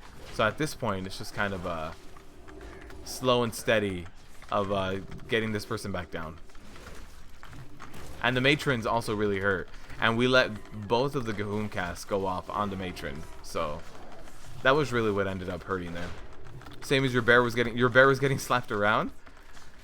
So many ways to play the game. Yeah. Something for most peep. For instance, you met Befuddle on Moonguard in the Goldshire Inn. You told me you weren't going to make that information public. I feel betrayed, to be honest with you, Blink. I feel betrayed.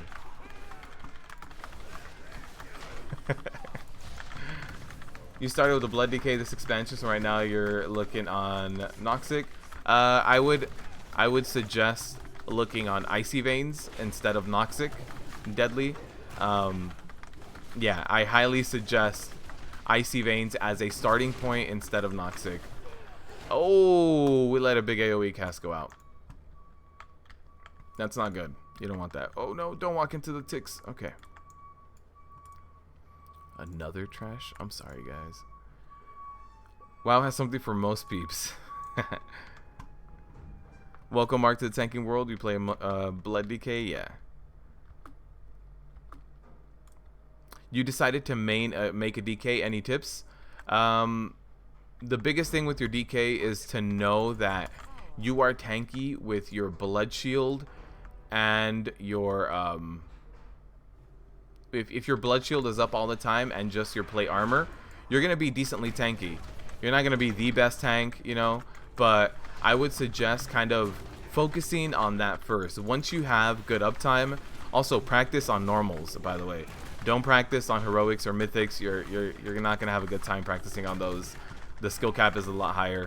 So practice on normal dungeons, and make sure you practice on first maintaining uptime on your Bone Shield and your Bone Shield and your Blood Plague. Sorry, that was the other one. So make sure you maintain good uptime on those. Once you have a good focus on that, the next thing you should focus on is your rune generation. 3 runes can be generating at any moment.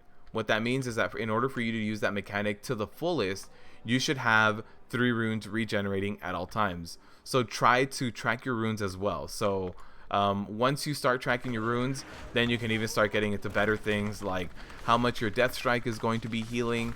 I also suggest getting a Weak Auras package and downloading the add-on Weak Auras. If you've never played with Weak Auras, I highly suggest just starting with somebody else's. If you would like a starter build for Blood Decay, I have a Weak Auras package. So if you type in Blood Decay, or Blood Decay Weak Auras, you should get mine somewhere. So yeah, I would highly suggest getting some Weak Auras, starting off a little bit like that, and focusing on uptime first, and then focus on rune generation, and then you can start focusing on the big things, which are going to be how much healing you're going to be doing. That's what separates an average tank from an above average tank, is knowing the small little details of their abilities, right? Knowing when to best use that Death Strike, knowing how that active mitigation, how long it lasts, how you need to manage your runes. So a lot of the little things, but the basics, you know, keep that bone shield up, keep that disease up, make sure it's as close to 100% up as possible. You seen a fun way on beta to skip all of that by going left shroud and sap the guy on the left. Oh wow, I haven't seen that, Kamari. Good morning, Chaos. Good morning. I want to skip the left trash. I'm gonna run so that everybody kind of sees the path I take. This is what we do. We hug the wall. We go left. We're all good? We're all good. Now these bloodsucker guys, blood swarmers, they have no aggro, so there's only so much I can do. I can just try to DPS them as best as I can, but I hope that the people that are being focused by them don't run into the ticks behind us. That is the only fear I have, running into those ticks. If we can avoid that, we're good. Actually, yeah, you started this expert, yeah. It's a rite of passage to go to Moonguard, New Blood. Be prepared if you do. Be prepared for the Moonguard, Goldshire, and... But yeah, Deadly, I highly suggest Icy Veins over Noxic. If you want additional help, I believe Icy Veins has the links to the community discords. I highly recommend going into the community discords, and before you ask any questions, look at the pins. The pins are going to have like really well thought out, written out guides. Some of them are going to be like heavy on math, some of them are going to be spreadsheets. If you're not into that, just kind of like listen to the TLDR of them. The first page of them should have the TLDR. But I highly suggest Icy Veins and the community discord on your tanking class in particular as your first resource. You'll check out my weak auras? Yeah, for sure. There are other weak auras out there as well. I'm not saying that mine are the de facto ones. The good thing about weak auras is the fact that they're so customizable. It's all a matter of what you want to track and what helps you. What helps me might not be what helps you. So my weak auras are not a one shoe fits all type of thing. If you want the best weak auras, then you're gonna have to just learn how to make your own and just track whatever it is that you want to track. But you can get a good starting point with mine, and then you can go in there and just edit all the settings, you know? I don't like the fact that this one has this icon, or that it doesn't glow, or that it does glow. I'm going to be changing everything, so, you know, good starting point. Bone Shield. Thanks for the advice, yeah. Smallest details make the biggest difference for sure. That's what I tell all of them. That's what I tell them. What? JB and his guys was doing it pretty neat. If you get any more stuff, yeah, for sure. Thank you. I appreciate it. I haven't been keeping up with too many other streamers or people doing a lot of like high-end strategies right now. Right now I'm focused on just gearing myself up.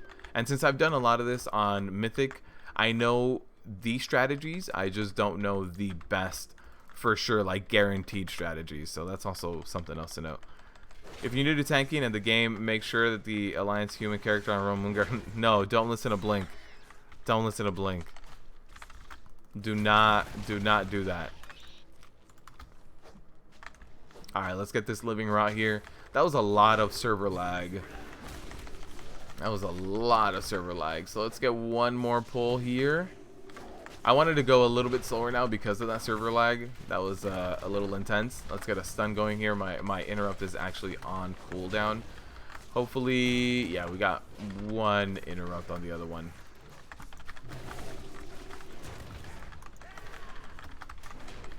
Mark, just don't. Just don't. But yeah, Mark, definitely enjoy the game and find what content you like to do.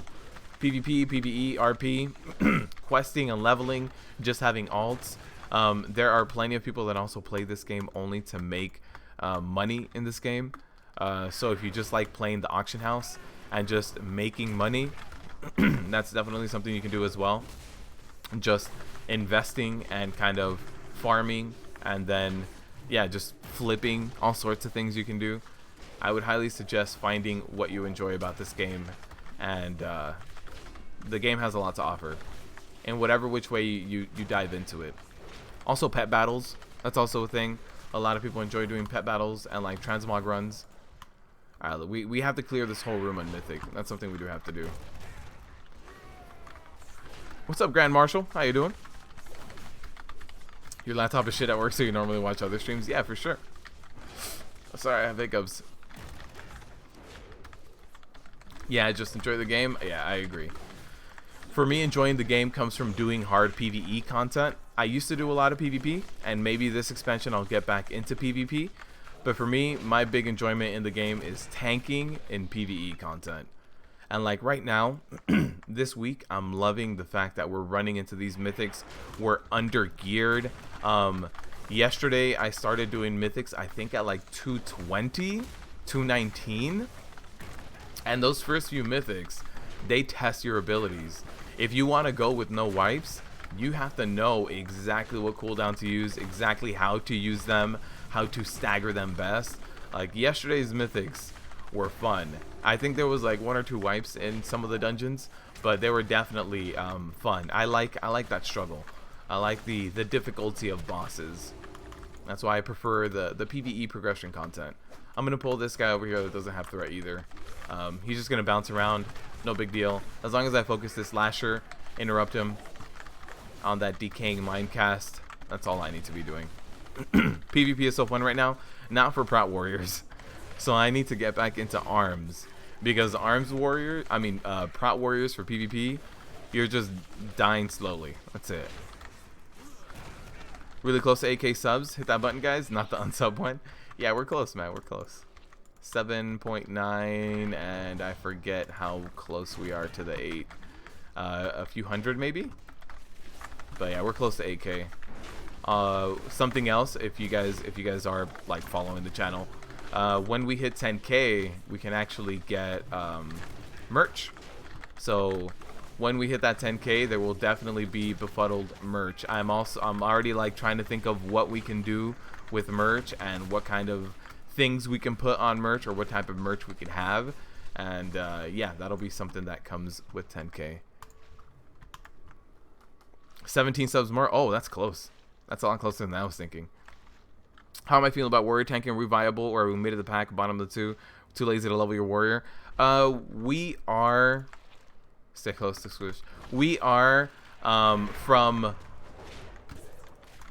I would say slightly above average tanks. Although comparing them to the other tanks, probably slightly below. But there's not that big of a difference between tanks anymore. Like, if you ask me... If you tell me, hey, I'm going to be doing LFR, normal, or heroic progression with my guild, what do I play? Anything. Anything you play is going to be good.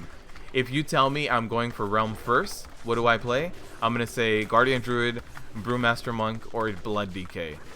But yeah, playing anything else, doing the large majority of content, even Mythic Plus. Like if you get your plus 15 done in Legion terms, I think it's going to be a plus 10 now or something like that. But if in Legion you just did your plus 15 for the week, maybe you pushed a little bit, got like plus 17s, plus 18s done, then you'll be fine with the warrior.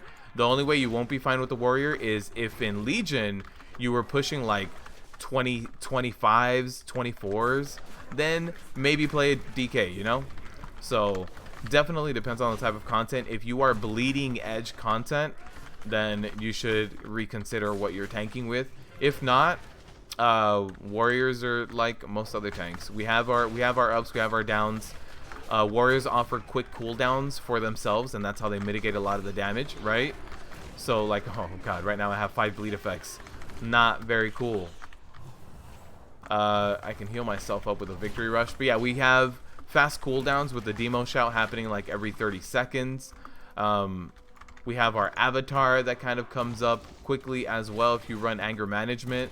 That happens like once every, I don't know, minute 15. But yeah, definitely we feel good. There's no content that I'm scared of doing, right? There's nothing that I'm like, I can't do this because I'm a Prot warrior. There's a few things I can't do because of my gear, but not because I'm a Prot warrior. Oh no, oh no, oh no! Rallying cry! There's too many ads. Way too many ads. I'm gonna die to bleeds. Oh god, I survived with 2% HP. Yeah, those ads get hectic. Gotta catch them all through transmogs. Befuddled, do I have some kind of way to contact you outside of game? Yeah, Deadly. There's a community Discord. If you look at the description of this video, there's a community Discord. I'm also on Twitter. Let me spam my Twitter so you can follow me on Twitter. You can also, like, you know, tweet me, DM me, whatever you want. The better way is a Discord. You know, Discord or Twitter. That's the ways to reach me outside.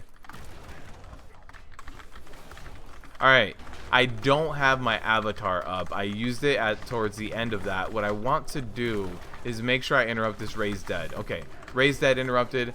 Now we're not going to get all the ads. I also need to taunt this guy for some reason. Okay, and we can get that damage. Cool. This is really going to be hurting. I want to make sure I had a block up at all times. My block did fall there for a little bit, so now I'm popping that bolster. Let's pop that demo shout. Get that ignore pain up. Live, fam, live. Your icon Bladestormer would be neat on a shirt. Oh man. Yeah, there's a few things that I have in mind in terms of merch whenever that happens. That'll be pretty cool. And ideally I want to see, so I can't even see the options when it comes to merch yet. But one of the ones I would really want instead of like shirts would be pillows as well. That's one of the ones that I'm like, that would be awesome. I'm gonna skip these guys. These guys do a big AoE debuff and cast that needs to be interrupted. And if you don't interrupt it, you know you're a little bit SOL when it comes to like survivability there. So definitely gonna skip those. I'll interrupt this Raised Dead, and then I'm gonna have a little bit of a gap in terms of blocking. Let me get a demo shout up to try to fix that. Perfect. My bolster is almost up. Let me get another ignore pain, another thunderclap, and I think, yeah, I was able to get that last thunderclap in. Let me get the bolster up. Yeah, these guys do a ton of physical damage. The good thing is, though, it's mostly physical. It's not exclusively physical, but it's mostly physical. So as long as you're blocking, you'll be okay. Block and get your ignore pains up. Let me get my stuns up, a little bit of kiting.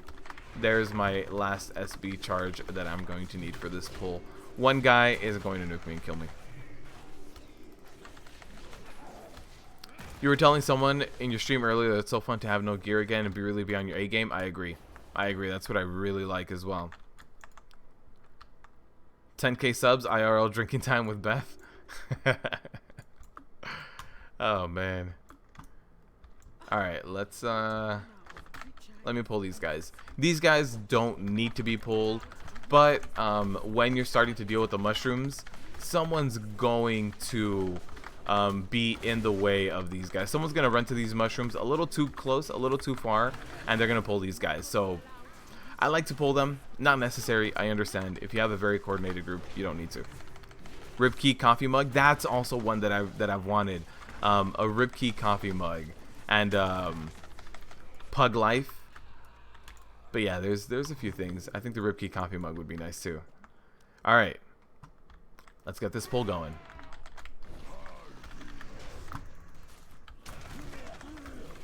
Okay, so we're gonna have a decent amount of mushrooms here, so let me get a shockwave going here.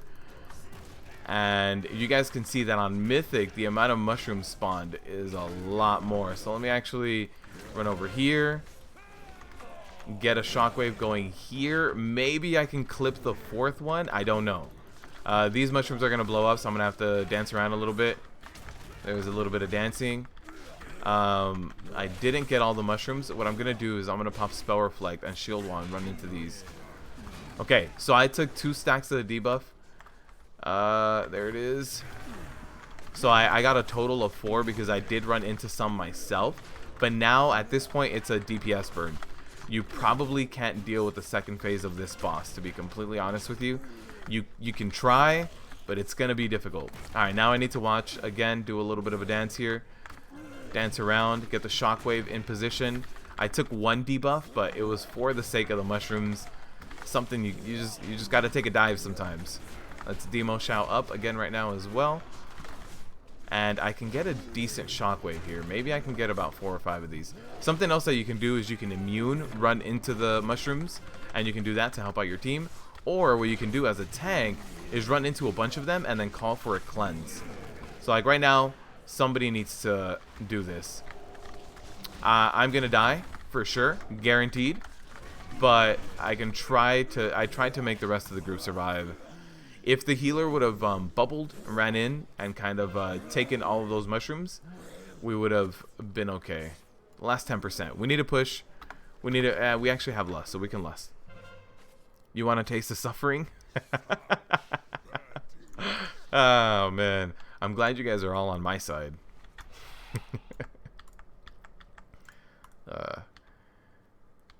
You're not looking to do realm first, but you're stepping into mythic day 1 progression. You're mostly worried about active mitigation uptime, but we do have strong cooldowns on short. Yes.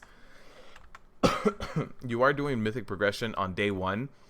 If you run bolster and anger management with your tank, with your co-tank taunting off of you, that little bit of a break you get, as long as you keep rage generating and eating your rage at a decent rate, you should be okay.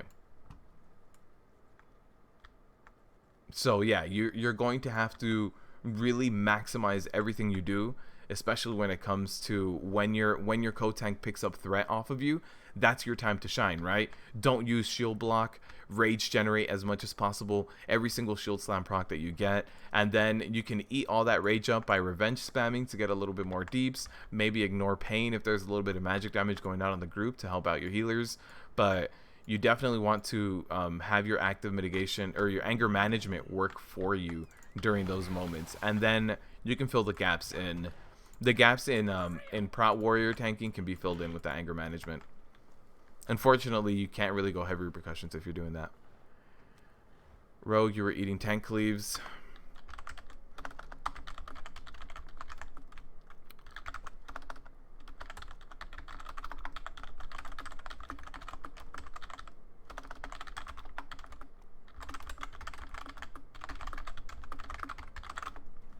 Alright, so I'm asking him to cleanse me right before that goes up.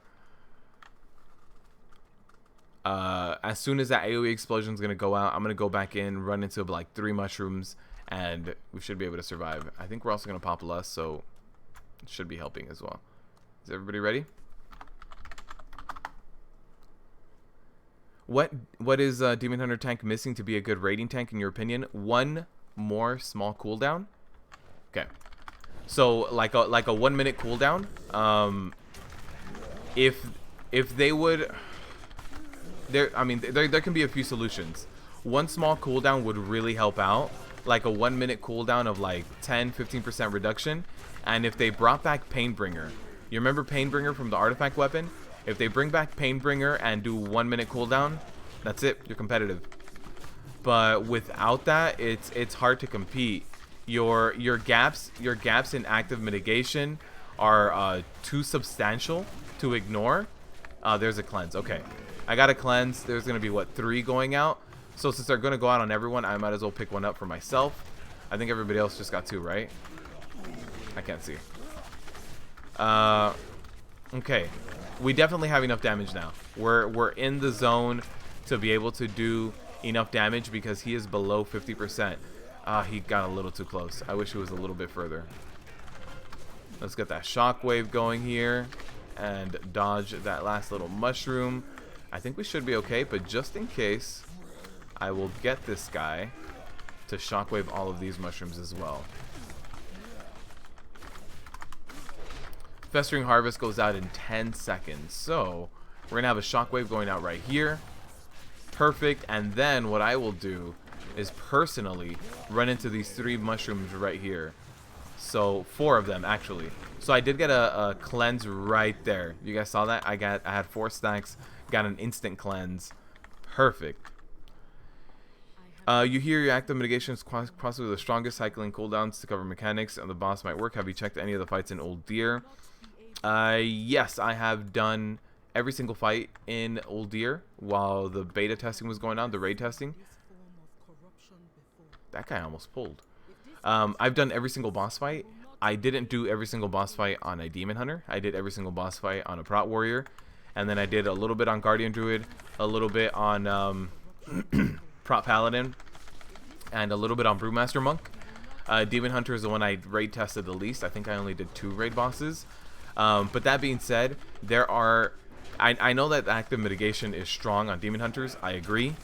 But there are big gaps in the active mitigation. It's an 18-second cooldown. I think it's like a 5-second uptime or something like that. And even if you run Feed the Demon, I did a Feed the Demon build in the beta where I did high pain generation and high soul fragment generation to try to get as much into Feed the Demon as possible. Even with Feed the Demon, my active mitigation uptime was nowhere near like 100% or even close to it. So there's a lot of gaps in the active mitigation. So is it strong? Yes. It either needs to be brought back down in cooldown to what it used to be in Legion, or it needs another cooldown. Oh no, oh no, oh no, oh no. Taking all that damage. I'm telling you, these guys are heavy on that physical damage. I had a lapse in blocking for about 2 seconds there, and that's all they needed to completely destroy me. Alright, I can start kiting them. I have another shield block charge. Let me run in. But yeah, your active mitigation is strong. I wouldn't say it's the strongest. Honestly, I don't think anything beats Stagger. But I think that's an unfair comparison. I think for like a normal tank comparison, I think the strongest is Iron Fur because it has no charges and it stacks. You can have, like, if you time things correctly, you can have a 3-stack of Iron Fur up whenever a boss ability goes out. So I think Iron Fur is definitely the strongest active mitigation because of that stacking mechanic. You can maintain 2 stacks of Iron Fur up at a decent amount. It's not 100%, but decently you can have 2 stacks up for most of the damage you're going to be taking. 3 stacks for sure you can. Someone who's very used to Guardian Druid can have a 3-stack up for a damaging ability. Alright, hopefully everybody goes this way. We can skip everything. Come on. Hug this wall. We get no ads. We can all get our loot a little bit faster. Nice. So this guy, I believe the last boss in this dungeon, drops a really good trinket for me. I think so. It's like one that explodes and heals you for like the damage it explodes. You like do spores. I think my best in slot trinket is from Rezan from Atal Dazar, but I've already done Mythic Atal Dazar. Didn't get it. I didn't get my shield either. That would be best in slot shield as well. I didn't know where he was facing, but luckily we can avoid all fears. We can actually avoid fears twice because we're also undead. Not only are we warriors, we're also undead. DK blood. What about blood DKs? Super Sorin. But yeah, I think for Demon Hunters to be very competitive for like that top spot, I'm not talking about middle of the pack, the top spot in raiding, bring back Painbringer, lower their active mitigation cooldown by like 2 seconds back to what it used to be. I believe it was 2 seconds shorter, and oh god, there was something else. I can't remember now. Okay, 2 seconds left for Avatar. Let's do it. Next is a hard one.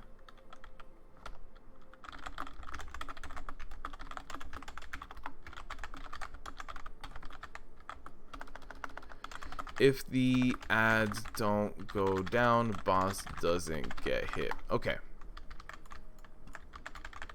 I think that's it. I think we're good.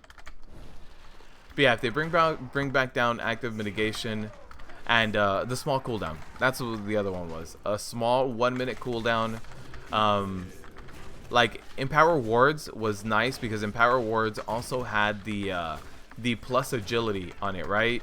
So Empower Wards was not only defensive for magic damage, it was also defensive because it gave you agility based on the magic damage that you were taking. So there was a few things with that, but I think that Demon Hunters unfortunately felt the loss of the artifact weapon a lot more than anyone else. I think they were the most affected in terms of tanking classes.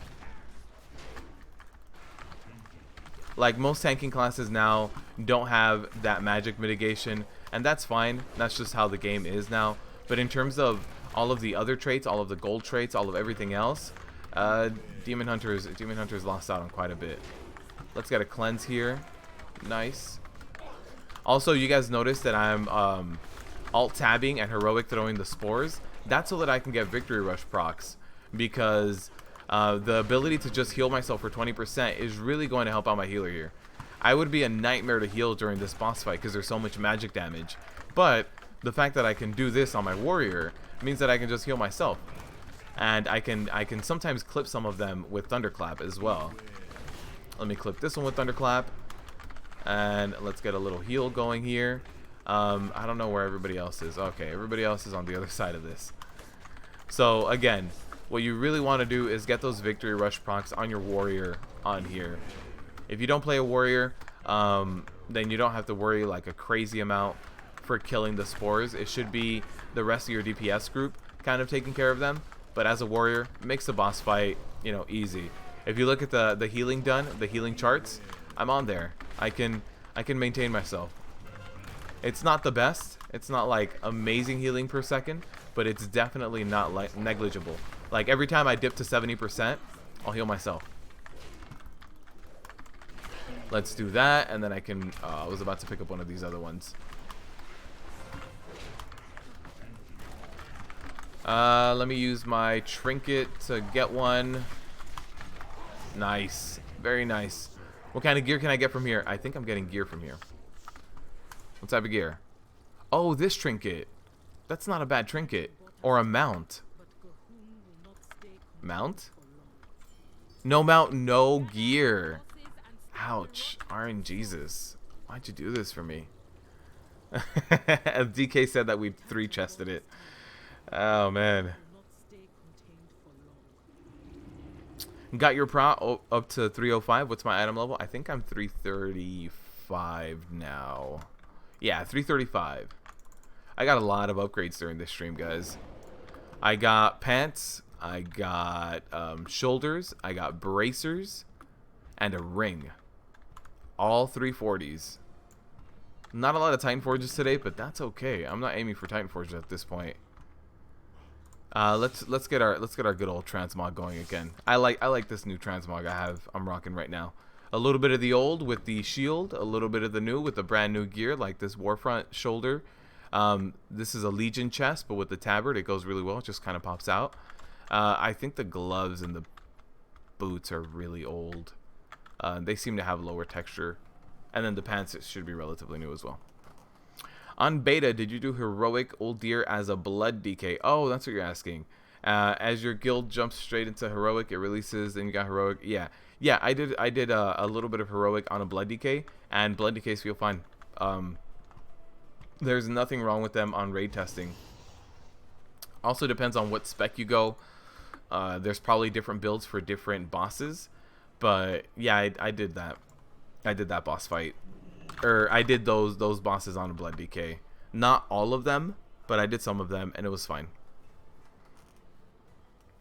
You don't like the transmog hooves? Good morning, Decepticon. Good morning.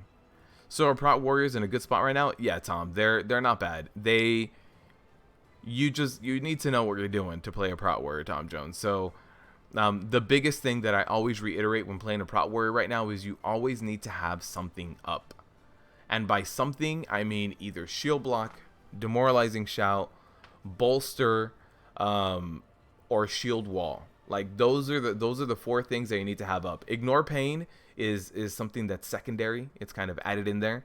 Avatar can kind of work a little bit defensively. If I'm going to use Avatar as my main defense, I also pair it with demoralizing shout, because I generate so much rage during Avatar that my demo shout goes down to like 25-second, 30-second cooldown. So yeah, there's no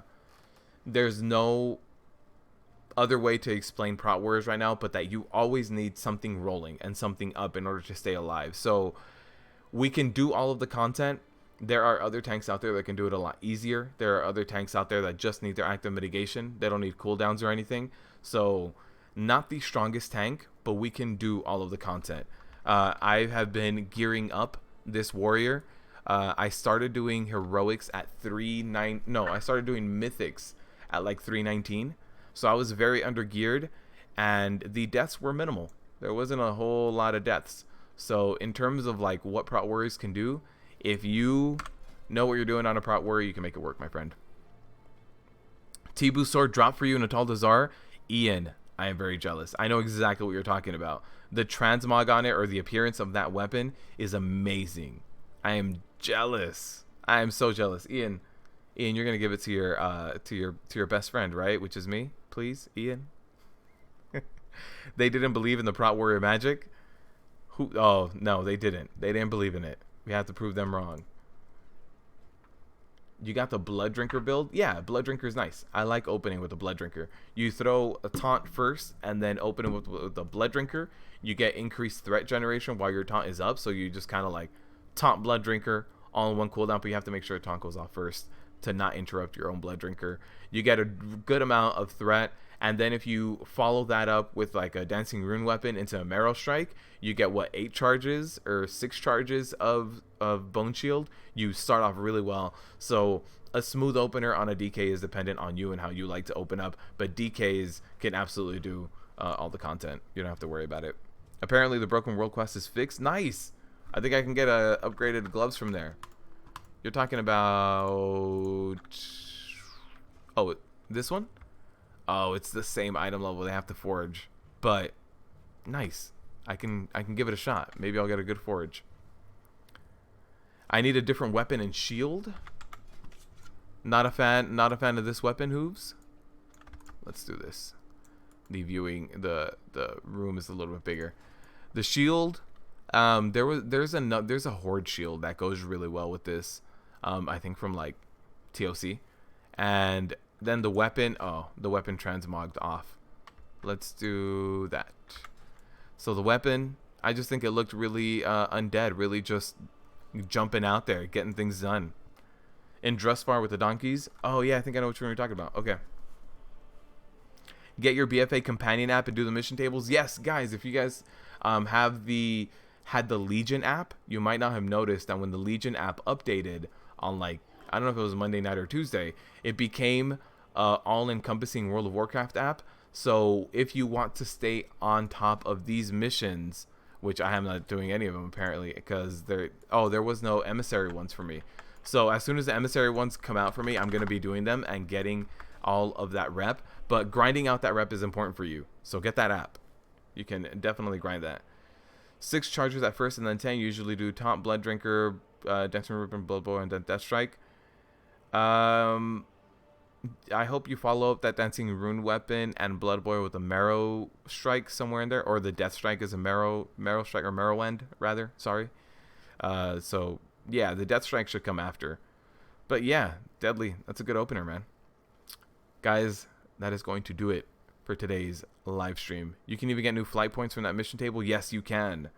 Your war campaign gives you new flight paths. Also, getting reputation is important because the rep vendor sells you new war campaign things that you are going to need.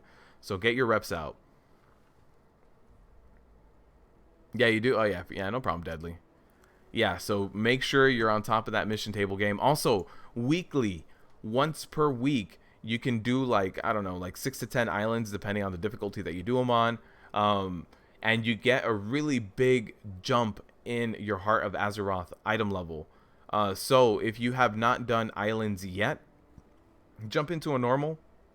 Do a normal, see how it feels. Heroic is a lot more difficult than a normal. You have to be on top of your game and maybe even do a PvP one, but definitely do your normals.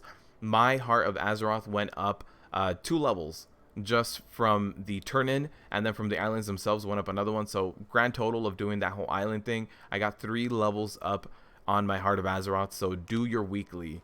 That is going to be a big one. You'll be home tomorrow and contact you? Yeah, for sure, Deadly. All right, guys, that is going to do it for this live stream. Thank you all for joining me. Thank you all for helping me in this mission of gearing up my Prot Warrior. I am almost there, 335. There's one more mythic I can do without the whole war campaign thing, and that's Waycrest. So get that done before Tuesday reset. I hope everybody out there is enjoying the expansion as much as I have been. It is a very good expansion. I like the gearing up experience. The questing experience was amazing. Thank you all for stopping by and joining me. I will be doing the rest of the boss guides as well next week, and we should finish that off. And then we need to finish off the talents and builds for the different tanking classes before the raid comes out. and I think that's the only pending series. I have a few other ideas that I do need to go through, so stay tuned for that. Thank you to all the patrons and channel sponsors. I really appreciate it. I will be having the exclusive patron video coming out probably at the end of next week or the following week after that, so keep an eye out for that. Also, if you are a sponsor or patron, reach out to me for the community Discord, and you guys will get into that special corner. Thank you guys for stopping by. I really do appreciate it. I'll see you guys next Wednesday. Remember, Wednesday and Friday we will be streaming. You want to be exalted so you when the Zandalari are playable? That's true. The Zandalari coming out will be a big deal. You'd love to main a Demon Hunter, but pretty much the reason you stated you decided to stay away from Demon Hunter. Demon Hunters are good at 5-mans. If all you do is Mythic plus content and PvP, you can do a Demon Hunter. You are going to be spiky. You have to be aware that you're going to be taking spike damage on a Demon Hunter, no matter what you do. But you can offset that by being really good at when you heal. But, yeah, you're not as steady as other tanks. Alright, guys. I will see you all on Wednesday. Thank you all for stopping by. You guys make me feel a little bit less crazy for just talking into a camera. Thanks, guys.